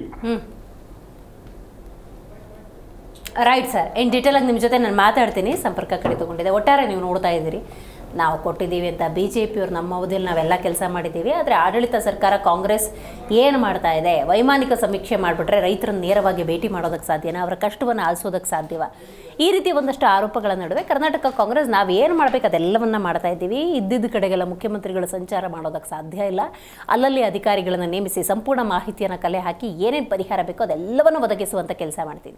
ಹೆಚ್ಚುವರಿಯಾಗಿ ಏನು ಬೇಕೋ ಅದು ಕೇಂದ್ರ ಕೊಡಬೇಕು, ಅದನ್ನು ಆದಷ್ಟು ಬೇಗ ಕೊಡಬೇಕು ಅನ್ನುವಂಥ ಬೇಡಿಕೆನೂ ಇದೆ, ಆಗ್ರಹನೂ ಇದೆ. ನೋಡಿ, ಪ್ರವಾಹದಲ್ಲೂ ಕೂಡ ಪಾಲಿಟಿಕ್ಸನ್ನು ಮಾಡ್ತಾ ಇದ್ದಾರೆ. ಈರಣ್ಣ ಸರ್, ನೀವು ಹೇಳಬೇಕು, ಯಡಿಯೂರಪ್ಪನವರು ಈ ಹಿಂದೆ ಇಂಥದ್ದೇ ಅತಿವೃಷ್ಟಿಯಾದ ಸಂದರ್ಭದಲ್ಲಿ ರೈತರನ್ನ ಭೇಟಿಯಾಗುವುದಕ್ಕೆ ಅವರನ್ನು ತಲುಪಿ, ಅಂದರೆ ನೇರವಾಗಿ ಮಾತುಕತೆಯನ್ನು ನಡೆಸಿ ಪರಿಹಾರ ಬಿಡುಗಡೆಯ ನಿಟ್ಟಿನಲ್ಲಿ ಕೇಂದ್ರ ಸರ್ಕಾರಕ್ಕೆ ಮನವಿ ಮಾಡಿದ್ರು ಕೂಡ ಹೇಳ್ಕೊಂಡಂತಹ ಪರಿಹಾರ ಏನು ದಕ್ಕಲಿಲ್ಲ. ಎಗೇನ್ 3 ಡಿಜಿಟ್ ಅಷ್ಟಕ್ಕೆ ಸೀಮಿತವಾಗಿತ್ತು. ನೀವು ಪ್ರತಿಯೊಂದಕ್ಕೂ ಕೂಡ ಕೇಂದ್ರದಿಂದ ಲಭ್ಯ ಆಗಬೇಕು ಅಂತ ಹೇಳಿದಾಗ ಕೇಂದ್ರದಿಂದ ಬರೋದೇ ಇಷ್ಟು ಅಂದಾಗ ಇಲ್ಲಿ ರಾಜ್ಯ ಸರ್ಕಾರ ಏನು ಮಾಡೋಕ್ಕೆ ಸಾಧ್ಯ ಅನ್ನೋ ಪ್ರಶ್ನೆ ಬರಲ್ವಾ?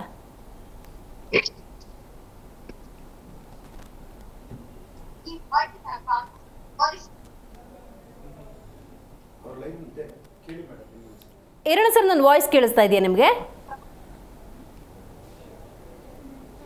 ಹಾ, ಈಗ ಕೇಳ್ತಾ ಇದೆ, ಹೇಳಿ. ಸರ್, ಈಗ ಯಡಿಯೂರಪ್ಪನವರು ಹಿಂದೆ ಅತಿವೃಷ್ಟಿಯಾದ ಸಂದರ್ಭದಲ್ಲಿ ಒಬ್ಬರೇ ಓಡಾಟವನ್ನು ನಡೆಸಿದ್ರು, ಹಲವು ರೈತರನ್ನು ಭೇಟಿಯಾದರು, ಅಲ್ಲಿನ ಸಮಸ್ಯೆಗಳನ್ನು ಆಲಿಸಿದ್ರು, ಪರಿಹಾರ ಬೇಕು ಅಂತ ಅವರು ಕೂಡ ಮನವಿ ಮಾಡಿದಾಗ ನೀವು 18,000ನೋ 20,000 ಕೋಟಿನೋ ಎಷ್ಟೇ ಡಿಮಾಂಡ್ ಮಾಡಿದ್ರು ಕೂಡ ಅದು 3 ಡಿಜಿಟ್ ದಾಟಲ್ಲ.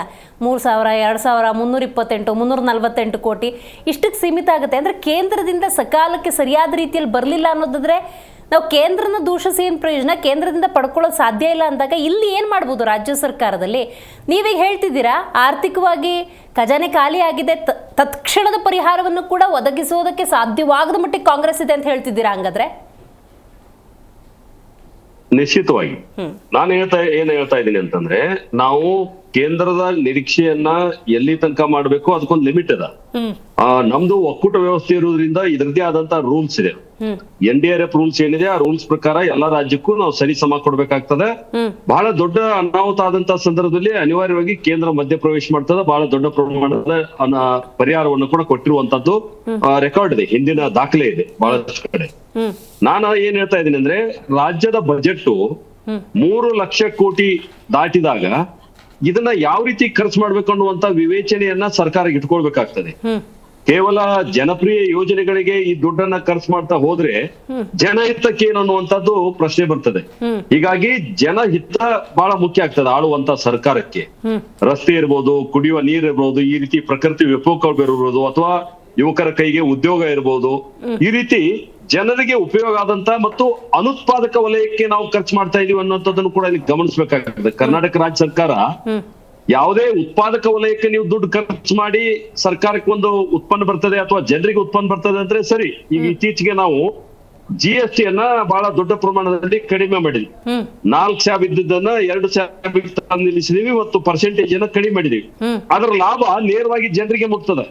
ಹೀಗೆ ಕರ್ನಾಟಕ ಸರ್ಕಾರ ಜನರಿಗೆ ಮುಟ್ಟುವಂತ ಉತ್ಪಾದಕ ವಲಯಕ್ಕೆ ಮುಟ್ಟುವಂತ ಯೋಜನೆಗಳನ್ನ ಮಾಡಿದ್ರೆ ನಾವು ಆರ್ಥಿಕ ಪರಿಸ್ಥಿತಿಯನ್ನು ಸುಧಾರಿಸಿಕೊಳ್ಬಹುದು.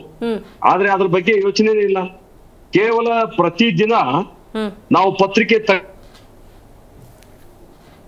ಸ್ಥಾನಗಳನ್ನ ಗೆದ್ದಿರುವಂತ ಕಾಂಗ್ರೆಸ್ ಪಾರ್ಟಿ ರಾಜ್ಯದಲ್ಲಿ ಒಂದು ಸ್ಥಿರ ಸರ್ಕಾರ ಕೊಡ್ಬೇಕಾಗಿತ್ತು.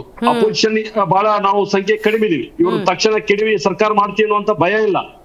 ಭಯ ಯಾರ್ದಿದೆ ಅಂದ್ರೆ ಕಾಂಗ್ರೆಸ್ ಪಾರ್ಟಿ ಅಲ್ಲ, ಭಯ ಯಾರಿಗಿದೆ ಅಂತಂದ್ರೆ ಕಾಂಗ್ರೆಸ್ ಪಾರ್ಟಿಯಲ್ಲಿ 2 ಗುಂಪುಗಳಾಗಿ ಪ್ರತಿದಿನ ಮುಖ್ಯಮಂತ್ರಿ ಕುರ್ಚಿ ಬಗ್ಗೆನೇ ಚರ್ಚೆ ನಡೀತಾ ಇದೆ ಹೊರತು ರಾಜ್ಯದ ಅಭಿವೃದ್ಧಿ ಪರವಾದಂತ ಚಿಂತನೆ ಆಗ್ತಾ ಇಲ್ಲ. ಹೀಗಾಗಿ ಅನೇಕ ಶಾಸಕರು ಇವತ್ತು ನಮ್ಮ ಜಿಲ್ಲೆಯ ಹಿರಿಯ ಶಾಸಕರು ರಾಜೀವ್ ಕಾಗೆ ಅವರು ಹೇಳಿದ್ರು, ನಾನು ರಾಜೀನಾಮೆ ಕೊಡ್ಬೇಕಾಗ್ತದೆ, ನಾನು ಆತ್ಮಹತ್ಯೆ ಮಾಡ್ಕೊಳ್ಬೇಕಾಗ್ತದೆ ಅನ್ನುವಂತ ಮಾತನ್ನ ಹೇಳಿದ್ರು. ಇರುವಂತ ವಿಷಯವನ್ನು ನೇರವಾಗಿ ಹೇಳ್ತೇನೆ ಅನ್ನುವಂತ ಮಾತನ್ನ ಹೇಳಿದ್ರು. ಇವತ್ತು ರಾಜ್ಯದಲ್ಲಿ ರಸ್ತೆ ಪ್ರವಾಹದಿಂದ ಮತ್ತು ಮಳೆ ಹಾನಿಯಿಂದ ಸಿಕ್ಕಾಪಟ್ಟೆ ರಸ್ತೆಗಳ ಕೆಟ್ಟು ಹೋಗಿದ್ದಾವೆ. ನೀವು ಬೆಂಗಳೂರಲ್ಲಿ ತೋರಿಸ್ತಾ ಇರ್ತೀರಿ ಪ್ರತಿದಿನ ಎಷ್ಟು ರಸ್ತೆ ಗುಂಡಿ ಬಿದ್ದಿದಾವ ರಸ್ತೆಯಲ್ಲಿ ಅಂತ ಹೇಳಿ. ಗುಂಡಿ ಇಲ್ಲದೆ ಇರುವಂತ ರಸ್ತೆಗೆ ಬಹುಮಾನ ಕೊಡ್ಬೇಕಾಗ್ತದೆ ಅನ್ನುವಂತ ಮಾತನ್ನ ಇವತ್ತು ನಮ್ಮ ವಿರೋಧ ಪಕ್ಷದ ನಾಯಕರು ಕೂಡ ಹೇಳಿದ್ರು. ಮತ್ತು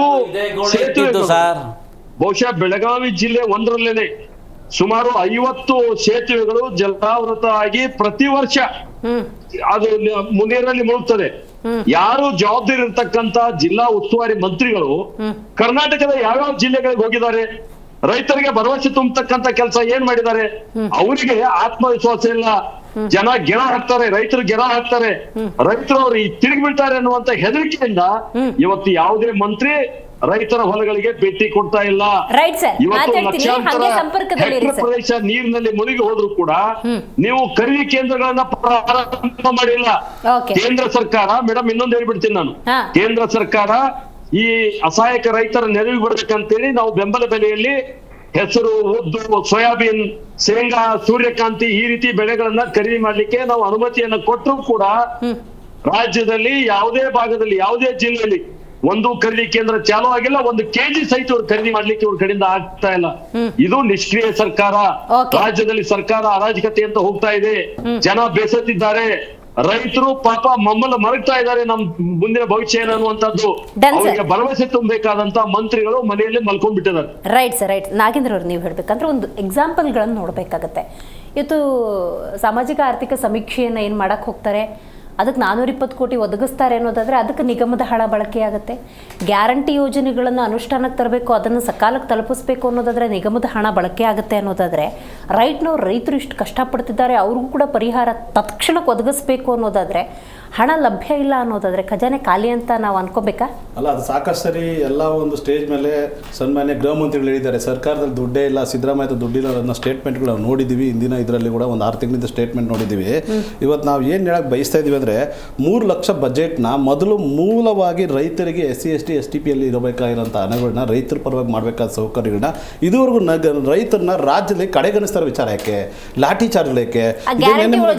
ರೈತರು ಬರ್ತಾರಲ್ಲ, ಅದು ಗ್ಯಾರಂಟಿ ತಲುಪ್ತಾನೆ ಇಲ್ಲಲ್ಲ, ಸಿಗ್ತಾನೆ ಇಲ್ಲಲ್ಲ, ಅದು ಕೂಡ ಕೂಗಿದೆಯಲ್ಲ. 2021ರಲ್ಲಿ 113 ಜನರು, 2021ರಲ್ಲಿ 113 ಜನರು ಸತ್ರು, 191 ಜಾನುವಾರು ಸತ್ತು. ಪರಿಹಾರ ಎಷ್ಟು ಸಿಕ್ಕಿದೆ, ಎಷ್ಟು ಸಿಕ್ಕಿಲ್ಲ ಅನ್ನೋದು ಇವತ್ತು ಎಕ್ಸ ಪ್ರಶ್ನೆ ಆಗುತ್ತೆ. ಹಾಗೆ 2022ರಲ್ಲಿ 163 ಜನರು ಸತ್ರು, 1289 ಜಾನುವಾರುಗಳು ಸತ್ತಿದ್ದಾವೆ, ಅದಕ್ಕೆ ಪರಿಹಾರ ಏನು ಸಿಕ್ತು? 2023ರಲ್ಲಿ 71 ಜನರು ಸತ್ತಿದ್ದಾರೆ, 11 ಜಾನುವಾರು ಸತ್ತಿದ್ದಾರೆ, ಆ ಪರಿಹಾರಗಳೇನು? ಅದೇ ರೀತಿ 2024ರಲ್ಲಿ ಜನರು 85 ಜನ, 400 ಜಾನುವಾರುಗಳು ಸತ್ತಿದ್ದಾವೆ, ಏನು ಪರಿಹಾರ ಸಿಕ್ಕಿದೆ, ಎಲ್ಲಿ ಬಂದು ತಲುಪಿದೆ, ಅದ್ರ ಮಾಹಿತಿ ಏನಿದೆ? 2025ರಲ್ಲಿ 90 ಜನರು ಸತ್ತಿದ್ದಾರೆ, 702 ಜಾನುವಾರುಗಳು ಸತ್ತಿದ್ದಾವೆ. ಇಷ್ಟು ಅಂಕಿಗಳು ಮಾತ್ರ ಇವ್ರ ಕೈಯಲ್ಲಿದ್ದಾವೆ ಹೊರತು ಈ ಜಾನುವಾರು ಸಿಗಬೇಕಾದಂತ ಏನೋ ಸಿಕ್ಕಿದೆ ಅಲ್ಲಿ. ಇವತ್ತು ಅಲ್ಲಿ ಏನಾಗ್ತಾ ಇದೆ ಅಂತಂದ್ರೆ, ಇವತ್ತು ಅವೈಜ್ಞಾನಿಕವಾಗಿ ನಿರ್ಮಿಸಿದ ಅಲ್ಲಿ ಏನು ಪುನರ್ವಸತಿ ಕೇಂದ್ರಗಳು, ಅಲ್ಲಿ ಮೂಲ ಸೌಕರ್ಯಗಳೇ ಕೊಟ್ಟಿಲ್ಲ ಇವತ್ತು ರೈತರಿಗೆ. ಆ ಪುನರ್ವಸತಿ ಕೇಂದ್ರಗಳ ಹತ್ರ ಯಾರು ರೈತರೇ ಹೋಗ್ತಾ ಇಲ್ಲ. ಕೂಡಲೇ ಅವರು ಅಲ್ಲಿರೋಂಥವ್ರು ಒಂದು ಒಳ್ಳೆ ಹೊಸದಾಗಿ ಒಂದು ಎಲ್ಲ ರೀತಿ ಮೂಲ ಸೌಕರ್ಯಗಳು ಕೊಟ್ಟು ಅಲ್ಲೇ ಪುನರ್ವಸತಿ ಕೇಂದ್ರಗಳು ಸ್ಥಾಪನೆ ಮಾಡಬೇಕು. ಇವತ್ತು ಅಲ್ಲಿ ಜಾನುವಾರುಗಳು ಸತ್ತಿ ನಾರ್ತಾ ಇದೆ, ದುರ್ಗಾಷ್ಟಮಿ ಬೀಳ್ತಾ, ಅಲ್ಲಿ ಇರಕ್ಕಾಗ್ತಾ ಇಲ್ಲ, ದುರ್ಗತಿ ಆಗ್ತಾ ಇದ್ದಾವೆ. ಇಂಥ ಪರಿಸ್ಥಿತಿಯಲ್ಲಿ ರಾಜ್ಯದ ಮುಖ್ಯಮಂತ್ರಿಗಳು ಎಚ್ಚರಿಕೆ ವಹಿಕೊಂಡು ಬೈ ರೋಡ್ ಹೋಗ್ಬೇಕಾಗಿತ್ತು. ಇದೇನು ಯಾವ್ದೋ ದೇಶ ಬಿಟ್ಟೇನಿರಲಿಲ್ಲ. 200 300 ಕಿಲೋಮೀಟರ್ ನಾಮಕರಣ ಮಾಡಕ್ಕೆ ಎಲ್ಲಿ ಬೇಕಾದ್ರೂ ಸುತ್ತಿ ರಾಜ್ಯದಲ್ಲಿ ಎಷ್ಟು ಹೋರಾಟಗಳು ಬೇಕಾದ್ರೂ ಮಾಡ್ತೀರಾ, ನಾಮಕರಣ ಒಂದು ಮಾಡ್ಬೇಕಂತೇಳಿ ಈ ವಿಚಾರದಲ್ಲಿ ಬೈ ರೋಡಲ್ಲಿ ಹೋಗಿ ರೈತರ ಹತ್ರ ಹೋಗಿ ರೈತರು ಒಂದು ಸ್ಥಳಕ್ಕೆ ಹೋಗಿ ಒಂದು ವೀಕ್ಷಣೆ ಮಾಡಬೇಕಾಯ್ತು. ಇವತ್ತು ಈ ಕೆಲಸನ ಇವಾಗ ಅವೈಜ್ಞಾನಿಕ ನೋಡಿದಾರಲ್ಲ, ಹೆಲಿಕಾಪ್ಟರ್ ಹೋಗ್ಬಿಟ್ಟು ಇವತ್ತು ಡಿಜಿಟಲ್ ಅಲ್ಲಿ ನಾವು ನಂಬರ್ 1 ಹೋಗ್ತಾ ಇದೀವಿ, 6G ಅಲ್ಲಿ 5G ಅಲ್ಲಿ ಹೋಗ್ತಾ ಇದೀವಿ, ನಾವು 5G ಇಂದ 6G ಹೋಗ್ತಾ ಇದೀವಿ.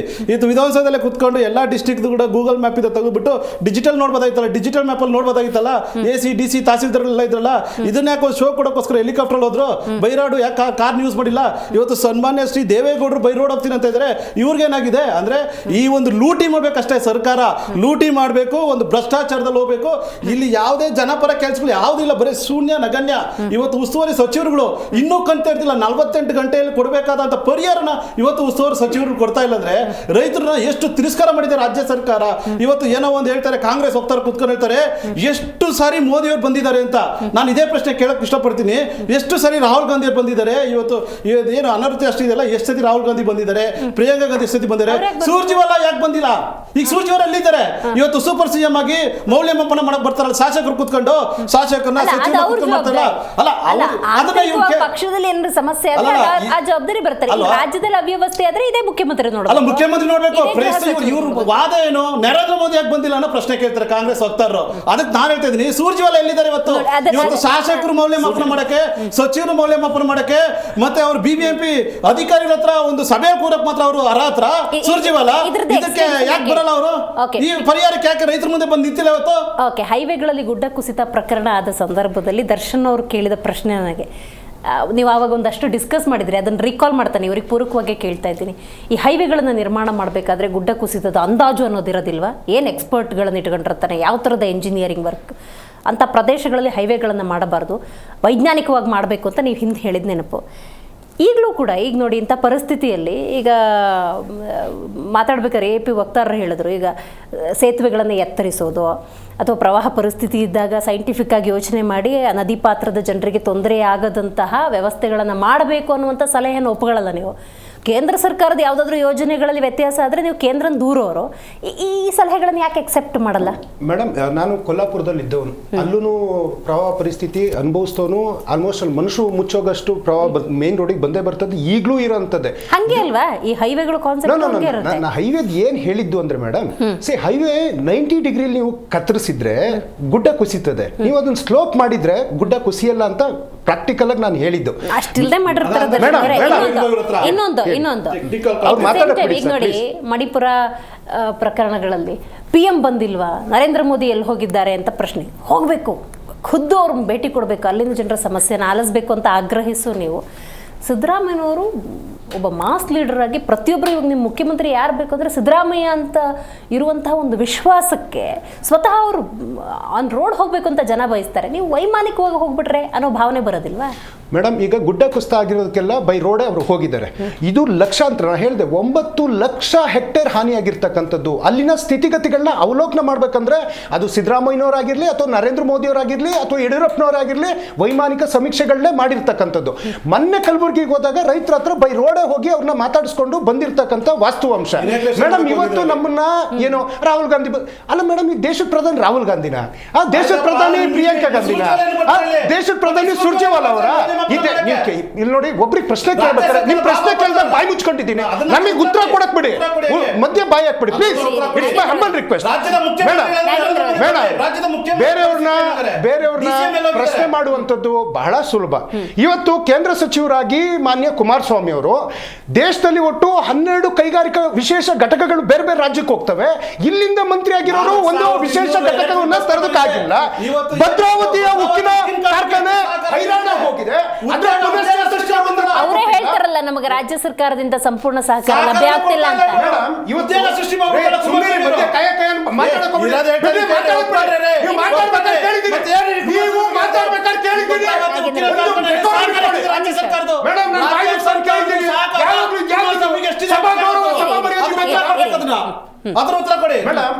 ನಮ್ಮ ರಾಜ್ಯದ ಅವರು ಗೌರವಾನ್ವಿತ ರಾಜ್ಯಸಭಾ ಸದಸ್ಯರು ಕೇಳಿದ್ರು, ನೀವು ಕೇಂದ್ರ ಬಂದು ಕೇಳಬೇಕು ಅಥವಾ ಇವ್ರು ಹೇಳ್ತಾ ಇದ್ರು ಮಾತಾಡ್ಬೇಕಂತ. ಮಾನ್ಯ ಮುಖ್ಯಮಂತ್ರಿಗಳು, ಮಾನ್ಯ ಉಪಮುಖ್ಯಮಂತ್ರಿಗಳು, ಪ್ರಿಯಾಂಕ್ ಖರ್ಗೆ ಅವರು, ಚಲುವರಾಯ ಸ್ವಾಮಿ ಅವರು, ಕೃಷ್ಣ ಬೈರೇಗೌಡರು ಎಲ್ಲರೂ ಹೋದ್ರು. ನಮ್ಗೆ ಈ ಬೇಡಿಕೆಗಳನ್ನ ಪತ್ರಗಳನ್ನ ಕೊಟ್ಟು ಕೊಟ್ಟು ಖುದ್ದು ಮೋದಿ ಅವರಿಗೆ, ಅಮಿತ್ ಶಾ ಅವರಿಗೆ, ರಾಜನಾಥ್ ಸಿಂಗ್ ಅವರಿಗೆ, ಸಂಬಂಧಪಟ್ಟ ಕೃಷಿ ಇಲಾಖೆಗೆ, ಹಣಕಾಸು ಇಲಾಖೆಗೆ ನಾವು ಕೊಟ್ಟಿದ್ದೇ ಬಂತು. ಮೇಡಮ್, ಈ ಮಣ್ಣಿಂದ ಗೆದ್ದೋಗಿರ್ತಕ್ಕಂಥ ಆರ್ಥಿಕ ಸಚಿವೆ ನಿರ್ಮಲಾ ಸೀತಾರಾಮನ್ ಅವರು ಬಜೆಟ್ ಮಂಡನೆ ಮಾಡಿದ್ರಲ್ಲ ಮೇಡಮ್, ಕರ್ನಾಟಕದ ಒಂದು ಹಳ್ಳಿ, ಒಂದ್ ಜಿಲ್ಲೆ, ಒಂದ್ ನಗರದ ಹೆಸರು ಆ ಬಜೆಟ್ ಅಲ್ಲಿ ಇಂಥ ನಗರಕ್ಕೆ ಇಂಥ ಕೊಡ್ತಾ ಇದೀವಿ ಅಂತ ಏನಾದ್ರು ಹೇಳಿದಾರ? ಅಥವಾ ಕೊಡ್ಲೇಬೇಕಾಗಿರ್ತಕ್ಕಂಥ ತ್ಯಾಜ್ಯ ವಿಲೇವಾರಿ ಕಸದ ಬಗ್ಗೆ ಇವ್ರು ಆಗಾಗ ಮಾತಾಡ್ತಾರೆ. ಒಟ್ಟು 940 ಕೋಟಿ ರೂಪಾಯಿ ಬಾಕಿ ಇದೆ, ಕೊಟ್ಟಿಲ್ಲ. ವರ್ತುಲ ರಸ್ತೆಗೆ ಇವರು 22,000 ಕೋಟಿ ರೂಪಾಯಿ ಕೊಡ್ಬೇಕು, ಕೊಟ್ಟಿಲ್ಲ. ಪೆರಿಪಲ್ ರಿಂಗ್ ರೋಡ್ಗೆ 3,000 ಕೋಟಿ ಕೊಡ್ಬೇಕು, ಕೊಟ್ಟಿಲ್ಲ. ಕೆರೆಕಟ್ಟೆ 15,000 ಕೋಟಿ ಕೊಡಬೇಕು.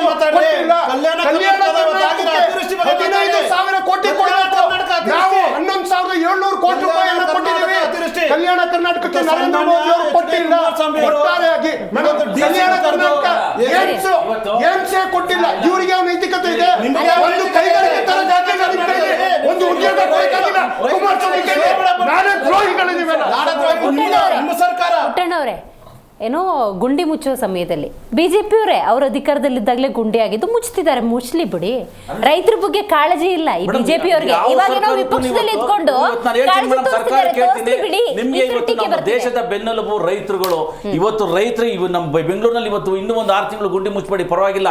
ಇಲ್ಲೇನು 20,000 30,000 ಕೋಟಿ ನೀವು ವಿನಿಯೋಗಿಸ್ತಾ ಇದ್ದೀರಾ. ರೈತರ ಕೊಡ್ರಿ, ನಿಮ್ ಯೋಗ್ಯತೆಗೆ ತಾಕತ್ತಿದ್ರೆ. ರೈತರಿಲ್ಲ ಅಂದ್ರೆ ಇವತ್ತು ನೀವು ಇಲ್ಲ, ನಾವು ಇಲ್ಲ. ರೈತರನ್ನ ಇವತ್ತು ಚೆನ್ನಾಗಿ ನೋಡ್ಕೊಳ್ಬೇಕಾಗಿದ್ದು ಈ ಸರ್ಕಾರದ ಹೊಣೆ. ಆಮೇಲೆ ಆಪೋಸಿಷನ್ ಅಲ್ಲಿ ಇವತ್ತೇನು ಸರ್ಕಾರ ಮಾಡಿಲ್ಲ, ನೀವು ಮಾಡ್ರಿ. ಇವತ್ತು ಕೋಟಿಗಟ್ಟೆ ಲೂಟಿ ಮಾಡ್ಕೊಂಡೆಲ್ಲ ಕೂತಿದಿರಲ್ಲ ನಿಮ್ಮ ಮನೆ ಒಳಗೆ, ಈ ದುಡ್ಡುಗಳನ್ನ ತಗೊಂಬಂದು ಕೊಡ್ರಿ ರೈತರಿಗೆ, ನೋಡೋಣ ನಿಮ್ಗೆ ತಾಕತ್ತಿದ್ರೆ. ಸರ್ಕಾರ ಮಾಡಿಲ್ಲ ಅಂತ ನಿಮ್ಗೆ ಕೊಡಿ, ಜನ ನೆಕ್ಸ್ಟ್ ನಿಮ್ಮ ನಾಯಕರೇ ಆಯ್ಕೆ ಮಾಡ್ತಾರೆ. ನಿಮ್ಮನ್ನ ಏನಕ್ಕೆ ಒದ್ದು ಓಡಿಸಿದ್ದಾರೆ ಅಂತಂದ್ರೆ ನೀವೇನು ಕೆಲಸ, ನಿಮ್ಮನ್ನ ಏನಕ್ಕೆ ಒದ್ದು ಓಡಿಸಿದ್ರೆ ಏನು ಕೆಲಸ ಮಾಡಿಲ್ಲ ನೀವು ಬಿಜೆಪಿ ಸರ್ಕಾರ, ಅದಕ್ಕೋಸ್ಕರ ನಿಮ್ಮನ್ನು ಓಡಿಸಿದ್ದಾರೆ. ಇನ್ನು ಮುಂದೆ ಸಪೋಸ್ ಏನಾದ್ರು ಕಾಂಗ್ರೆಸ್ ಸರ್ಕಾರ ಮಾಡಲಿಲ್ಲ ಅಂತಂದ್ರೆ ಕಾಂಗ್ರೆಸ್ನು ಇದೇ ಇವಾಗ ಹೋಲ್ಸತ್ತೆ. ಈಗ ಹಂಗಾಯ್ತು ಅಂತಂದ್ರೆ ಇಡೀ ನಮ್ಮ ರಾಜ್ಯಕ್ಕೆ ಇವತ್ತು ಒಂದೇ ಒಂದು ಪಕ್ಷ ಬಂದೇ ಬರುತ್ತೆ. ಇವತ್ತೆಲ್ಲ ನಾಳೆ ಆಮ್ ಆದ್ಮಿ ಪಕ್ಷ ಬಂದು ಒಳ್ಳೆ ಕೆಲಸ ಮಾಡುತ್ತೆ. ರಾಜ್ಯದಲ್ಲಿ ದೊಡ್ಡ ಕೂಗಿದೆ ಮೇಡಮ್. ಇವತ್ತು ಇವ್ರೇನು ಪಂಚ ಗ್ಯಾರಂಟಿಗಳು ತಂದ್ರಲ್ಲ, ಇದುವರೆಗೂ ಇವ್ರಿಗೆ ನೈತಿಕತೆ ಹೊತ್ತು ಈ ಪಂಚ ಗ್ಯಾರಂಟಿಗಳಲ್ಲಿ ನಾವು ಈ ರೀತಿ ಪರಿಪೂರ್ಣ ಮಾಡ್ತಾ ಒಂದೇ ಒಂದು ಶ್ವೇತಪತ್ರ ಕೊಡಕ್ ಆಗ್ತಾ ಇಲ್ಲಲ್ಲ ಇವರು. ಪ್ರತಿ ಸಲ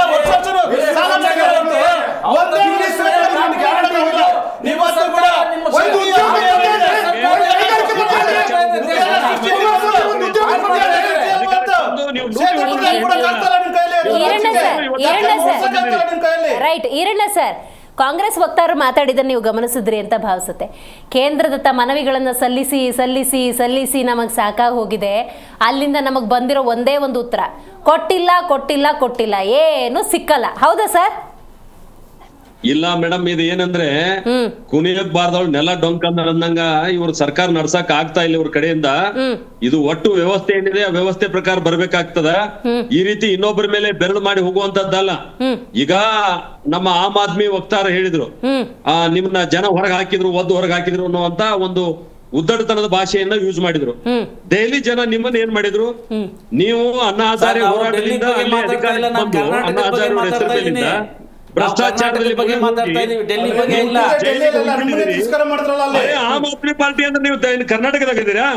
ನಿಮ್ಗೆ ಏನ್ ನೈತಿಕತೆ ಇದೆ ಕರ್ನಾಟಕದಲ್ಲಿ ಮಾತಾಡಕ್ಕೆ? ಪಂಚಾಯತ್ ನಿಮ್ಮ ಯೋಗ್ಯತೆಗೆ ನೀವು ಮಾತಾಡ್ಬೇಕಾದ್ರೆ ಒಂದ್ ಸ್ವಲ್ಪ ಬಿಗಿ ಇರ್ಬೇಕು. ಒತ್ತು ಹೊರಗೆ ಹಾಕಿದ್ರೆ ಅಂದ್ರೆ ಏನಂದ್ರೆ ಅರ್ಥ, ಸರ್ಕಾರಗಳು ಬೀಳ್ತಾವ, ಸರ್ಕಾರಗಳು ಬರ್ತದ, ಅದು ಬೇರೆ ವಿಷಯ. ಆದ್ರೆ ನೀವು ಮಾತಾಡುವಾಗ ಒಂದ್ ನಾಲಿಗೆ ಬಿಗಿ ಹಿಡಿದು ಮಾತಾಡ್ಬೇಕಾಗ್ತದ. ಆ ರೀತಿ ಮಾತಾಡುವಂತದ್ದಲ್ಲ. ಸರ್ಕಾರಗಳು ಬರ್ತಾವ, ಸರ್ಕಾರಗಳು ಹೋಗ್ತಾವ.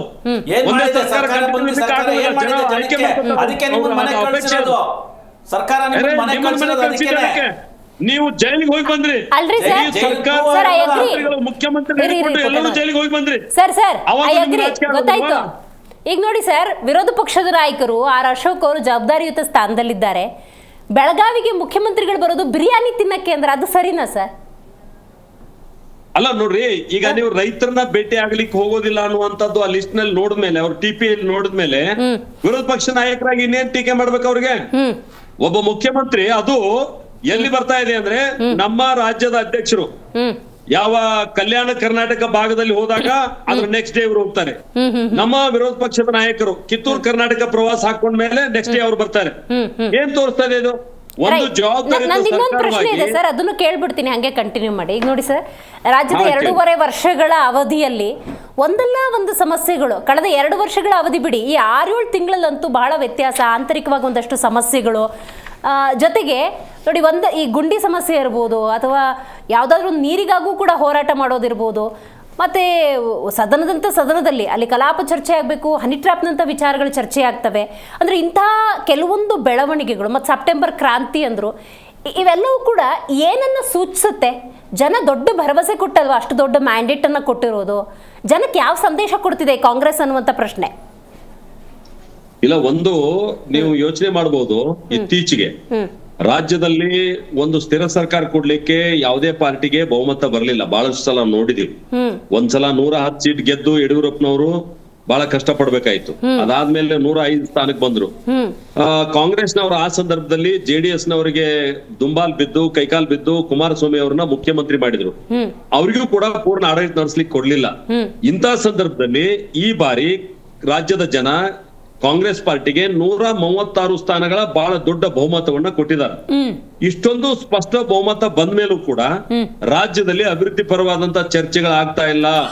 ರಾಜ್ಯವನ್ನ ಒಂದು ಸರಿಯಾದ ದಿಕ್ಕಿನ ಕಡೆಗೆ ಒಯ್ಯತಕ್ಕಂತ ಡೆವಲಪ್ಮೆಂಟ್ ಪರವಾದಂತ ಚರ್ಚೆಗಳ, ವಿಪಕ್ಷ ಪ್ರಬಲವಾಗಿಲ್ಲ, ವಿಪಕ್ಷ ಬಲವಾಗಿಲ್ಲ, ವಿಪಕ್ಷದಲ್ಲಿ ಒಗ್ಗಟ್ಟಿಲ್ಲ, ರಾಜ್ಯಾಧ್ಯಕ್ಷರನ್ನು ಒಪ್ಕೊಂಡಿಲ್ಲ, ನಿಮ್ಮಲ್ಲೇ ಒಗ್ಗಟ್ಟಿಲ್ಲ ಅಂದಾಗ ಹೆಂಗ್ ಸರ್ ನೀವು ವಿಪಕ್ಷವಾಗಿ ಬಲವಾಗಿ ಹೋರಾಡಕ್ ಸಾಧ್ಯ? ನೋಡಿ ರಾಜ್ಯಾಧ್ಯಕ್ಷರಾದ್ಮೇಲೆ ಮೈಸೂರಿನಲ್ಲಿ ಆದಂತ ಆ ಮೂಡ ಹಗರಣದ ವ್ಯವಸ್ಥೆಯನ್ನ ಹೊರಗೆ ತೆಗೆದು ಪಾದಯಾತ್ರೆ ಮಾಡಿ ಇಷ್ಟೊಂದು ನಾನು ಶುದ್ಧ ಮುಖ್ಯಮಂತ್ರಿ, ನಾನು ಕ್ಲೀನ್ ಚಿಟ್ ಅಂತ ಹೇಳ್ಕೊಳ್ತಾ ಇದ್ರಲ್ಲ ಸಿದ್ದರಾಮಯ್ಯನವರು, ಪ್ರಾರಂಭ ದಿನಗಳಲ್ಲಿ ಏನ್ ಆರ್ಗ್ಯುಮೆಂಟ್ ಮಾಡಿದ್ರು, ನಾನೇನೂ ಮಾಡ್ಲಿಲ್ಲ ಅಂತ ಹೇಳಿದ್ರು. ಅದೇ ಮೂಡಾ ಸೈಟ್ ಅನ್ನ ವಾಪಸ್ ಕೊಡುವಂಗಾಯ್ತು. ಅದರಿಂದ ಬಹಳ ತೊಂದರೆ ಆಯ್ತು ಅವ್ರಿಗೆ. ಯಾರು ಹೋರಾಟ ಮಾಡಿದ್ದು? ಬಿಜೆಪಿ ಹೋರಾಟ ಮಾಡಿದ್ದು. ಇತ್ತೀಚೆಗೆ ಸುಪ್ರೀಂ ಕೋರ್ಟ್ ಕದ ತಟ್ಟಿ ಬಂದಂತ ಒಂದು ಬುರುಡೆ ಗ್ಯಾಂಗು ಆ ಧರ್ಮಸ್ಥಳದ ಸುತ್ತಮುತ್ತ ಏನ್ ಚಟುವಟಿಕೆ ಮಾಡ್ತಾ ಇದೆ, ವಿನಾಕಾರಣ ಅಲ್ಲಿ ವ್ಯವಸ್ಥೆಯನ್ನು ಕೆಡಿಸ್ತಾ ಇದೆ, ಅವರಿಗೆ SIT ತನಿಖೆ ಮಾಡಿಕೊಟ್ರು ಮುಖ್ಯಮಂತ್ರಿಗಳು. ಅದರಿಂದ ಏನೂ ಸಿಗ್ಲಿಲ್ಲ. ಅಲ್ಲಿ ಹೋಗಿ ಹೋರಾಟ ಮಾಡಿ ಅಲ್ಲಿ ನೈತಿಕ ಧೈರ್ಯವನ್ನು ತುಂಬತಕ್ಕಂತ ಕೆಲಸ ಭಾರತೀಯ ಜನತಾ ಪಾರ್ಟಿ ಮಾಡಿತು. ಸುಮಾರು ಲಕ್ಷಾಂತರ ಜನ ನಾವು ಅಲ್ಲಿ ಸೇರಿದೀವಿ. ಅದಲ್ಲದೆ ನಾವು ಈ ಸರ್ಕಾರದ ವ್ಯವಸ್ಥೆಯನ್ನ ವಿರೋಧ ಮಾಡಿ ಬಹಳ ದೊಡ್ಡ ಪ್ರಮಾಣದ ಹೋರಾಟವನ್ನ ಮೊದಲೇ ಮಾಡಿದೀವಿ. ಈಗೂ ಕೂಡ ಯಾವ ಪ್ರವಾಹ ಇರ್ಬೋದು, ಮಳೆ ಇರ್ಬೋದು, ಇದಕ್ಕೆ ಸಂಬಂಧಪಟ್ಟಂತೆ ನಾವು ಚಟುವಟಿಕೆಗಳನ್ನ ಕೂಡ ಮಾಡ್ತಾ ಇದೀವಿ. ವಿರೋಧ ಪಕ್ಷದ ನಾಯಕರು, ನಮ್ಮ ಪಕ್ಷದ ಅಧ್ಯಕ್ಷರು ಜಂಟಿಯಾಗಿ ಒಳ್ಳೆ ಕಾರ್ಯಕ್ರಮ ಮಾಡ್ತಾ ಇದ್ದಾರೆ. ಹೀಗಾಗಿ ಸರ್ಕಾರ ಅದನ್ನ ಎದುರಿಸಲಿಕ್ಕೆ ಸಾಧ್ಯ ಇಲ್ಲ. ಇವರು ಕೇವಲ ಈ ರೀತಿ ನೆಪಗಳನ್ನ ಹೇಳ್ತಾ ಏನ್ ಚರ್ಚೆ ಆಗ್ತಾ ಇದೆ ಪ್ರತಿದಿನ ಪತ್ರಿಕೆಗಳಲ್ಲಿ, ಮುಖ್ಯಮಂತ್ರಿಗಳ ಬದಲಾವಣೆ ಆಗ್ತಾರೆ ಮತ್ತು ನವೆಂಬರ್ ಕ್ರಾಂತಿ ಆಗ್ತದೆ. ಅದು ನಿಮ್ ಪಾರ್ಟಿಯ ಆಂತರಿಕ ವಿಷಯ, ನೀವು ಅಲ್ಲಿ ಮಾತಾಡ್ಬೇಕಾಗಿತ್ತು. ಅದನ್ನ ಬಿಟ್ಟು ನೀವು ರಸ್ತೆಗೆ ತಂದು ಡೆವಲಪ್ಮೆಂಟ್ ಕೆಲಸ ಮಾತನಾಡಲಾರದೆ ಪಾರ್ಟಿಯ ಆಂತರಿಕ ವಿಚಾರವನ್ನ ಇವತ್ತು ಇಡೀ ರಾಜ್ಯದ ಜನ ಮಾತಾಡುವಂತ ಮಾಡಿದಿರಿ. ಇದೇನ್ ತೋರಿಸ್ತದ? ನಿಮ್ಮಲ್ಲಿ ಸ್ಥಿರವಾದಂತ ಸರ್ಕಾರ ಕೊಡ್ಲಿಕ್ಕೆ ಸಾಧ್ಯ ಇಲ್ಲ, ನಿಮ್ಮ ಹತ್ರ ಹಣಕಾಸಿನ ತೊಂದರೆ ಇದೆ ಅನ್ನುವಂತ ತೋರಿಸ್ತದ. ರೈಟ್ ದರ್ಶನ್ ಅವರೇ, ಜನವಿರೋಧಿ ಸರ್ಕಾರ ಅನ್ನುವಂಥ ಗಂಭೀರ ಆರೋಪ ನಿಮ್ಮ ಮೇಲಿದೆ. ನಿಮ್ಮ ಮೇಲೆ ನಿರೀಕ್ಷೆ ಇಟ್ಕೋಬಹುದಾ? ಇದೇ ರೀತಿ ಆರೋಪ ಮಾಡ್ತಾನೆ ಇದ್ರು ಯಾವಾಗ ಸರ್ಕಾರ ಬಂದಾಗಿಂದ. ಸೊ ಅದಾದ್ಮೇಲೆ MP ಚುನಾವಣೆ ಆದಾಗ 9 ಸೀಟ್ ಗೆದ್ದಿದ್ದೀವಿ. ನಂತರ ನಡೆದ ಬೈ ಎಲೆಕ್ಷನ್ 3 ಸೀಟು ಗೆದ್ದಿದ್ದೀವಿ.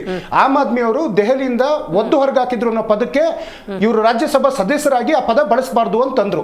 ಆದ್ರೆ ಗೌರವಾನ್ವಿತ ರಾಜ್ಯಸಭಾ ಸದಸ್ಯರು ನಾವು ಕುಮಾರಸ್ವಾಮಿ ಜೊತೆ ಮೈತ್ರಿ ಮಾಡ್ಕೊಂಡಿದ್ದು ಕೈಕಾಲ್ ಬಿದ್ದು ಅಂತಂದ್ರಲ್ಲ, ಅದು ಯಾವ ಮಟ್ಟಕ್ಕೆ ಸರಿ? ಅಂದ್ರೆ ನೀವು ಬಿಜೆಪಿ ಜೊತೆ JDS ಮೈತ್ರಿ ಮಾಡ್ಕೊಂಡಾಗ ದೇವೇಗೌಡರು ಮೋದಿ ಅವರು ಕೈಕಾಲ್ ಬಿದ್ರ ಅಥವಾ ಮೋದಿ ಅವರು ದೇವೇಗೌಡರು ಕೈಕಾಲ್ ಬಿದ್ರ? ಅವ್ರು ಹೇಳ್ಬೇಕು. ಆಮೇಲೆ ನೀವು ಆಮ್ ಆದ್ಮಿ ಅವರಿಗೆ ಒಂದು ಪ್ರಶ್ನೆ ಕೇಳಿದ್ರಿ ಗುಂಡಿ ವಿಚಾರದಲ್ಲಿ. ನಾನು ಬಿಜೆಪಿ ಅಧಿಕಾರದಲ್ಲಿದ್ದಾಗ 7,121 ಕೋಟಿ ರೂಪಾಯಿ ಗುಂಡಿಗೆ ಅಂತ ಖರ್ಚು ಮಾಡಿದ್ರು. ಆ ಹಣ ಎಲ್ಲಿಗೋಯ್ತು? ಆಮೇಲೆ ಇವ್ರು ಹೇಳಿದ್ರು ಕೇಂದ್ರದಿಂದ ಎಲ್ಲ ಬರ್ತಾ ಇದೆ ಅಂತ ಹೇಳಿ. ನಮ್ಮ ರಾಜ್ಯಕ್ಕೆ 2,20,000 ಕೋಟಿ ತೆರಿಗೆ ಬಾಕಿ ಇದೆ. ಮೊದಲು ನೀವು ರಾಜ್ಯಸಭಾ ಸದಸ್ಯರಿದ್ದೀರಾ, ಕೇಂದ್ರದಲ್ಲಿ ಧ್ವನಿ ಎತ್ತಿ. ನಾಡಿಗೆ ಅನ್ಯಾಯ ಆಗ್ತಾ ಇದೆ, ನಿಮ್ಮ ಬಿಜೆಪಿ ಸದಸ್ಯರಿಗೆ ಅಲ್ಲಿ ಧ್ವನಿ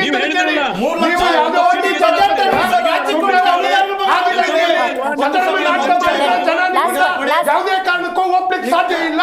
ನೋಡಿ, ಇವತ್ತು ರಾಜ್ಯದಲ್ಲಿ ಏನಾಗ್ತಾ ಇದೆ ಅಂದ್ರೆ, ರಾಜ್ಯದ ಮುಖ್ಯಮಂತ್ರಿ ಮಾಡ್ತಾರೆ ಸಾಧ್ಯಗಳಂದ್ರೆ ನಾಮಕರಣಗಳು ಮಾಡಬೇಕು, ಅನಿಟ್ರಾ ಪ್ರಶ್ನೆಗಳು, RCB ಚಿನ್ನಸ್ವಾಮಿ ಸ್ಟೇಡಿಯಂ ನಮಗೆ ಸಂಬಂಧಪಟ್ಟಿಲ್ಲ, ಸಾಧನೆ ಸಮಾವೇಶಗಳು, ಆಮೇಲೆ ರೈತರ ಮೇಲೆ ಲಾಠಿ ಚಾರ್ಜ್, ಜನಗಣತಿ ಸಮೀಕ್ಷೆ ಮೇಲೆ ಸಮೀಕ್ಷೆ, ಆಮೇಲೆ 1000 ಕೋಟಿ ದಿನಕ್ಕೆ ಟಾರ್ಗೆಟ್, 1000 ಕೋಟಿ ಅವೈಜ್ಞಾನಿಕವಾದ ಸರ್ಕಾರ, ನಾಚಿಕೆಟ್ಟ ಸರ್ಕಾರ, ಮತ್ತೆ ಬಡ ರೈತರ ವಿರುದ್ಧ ಇರೋದ ಸರ್ಕಾರ.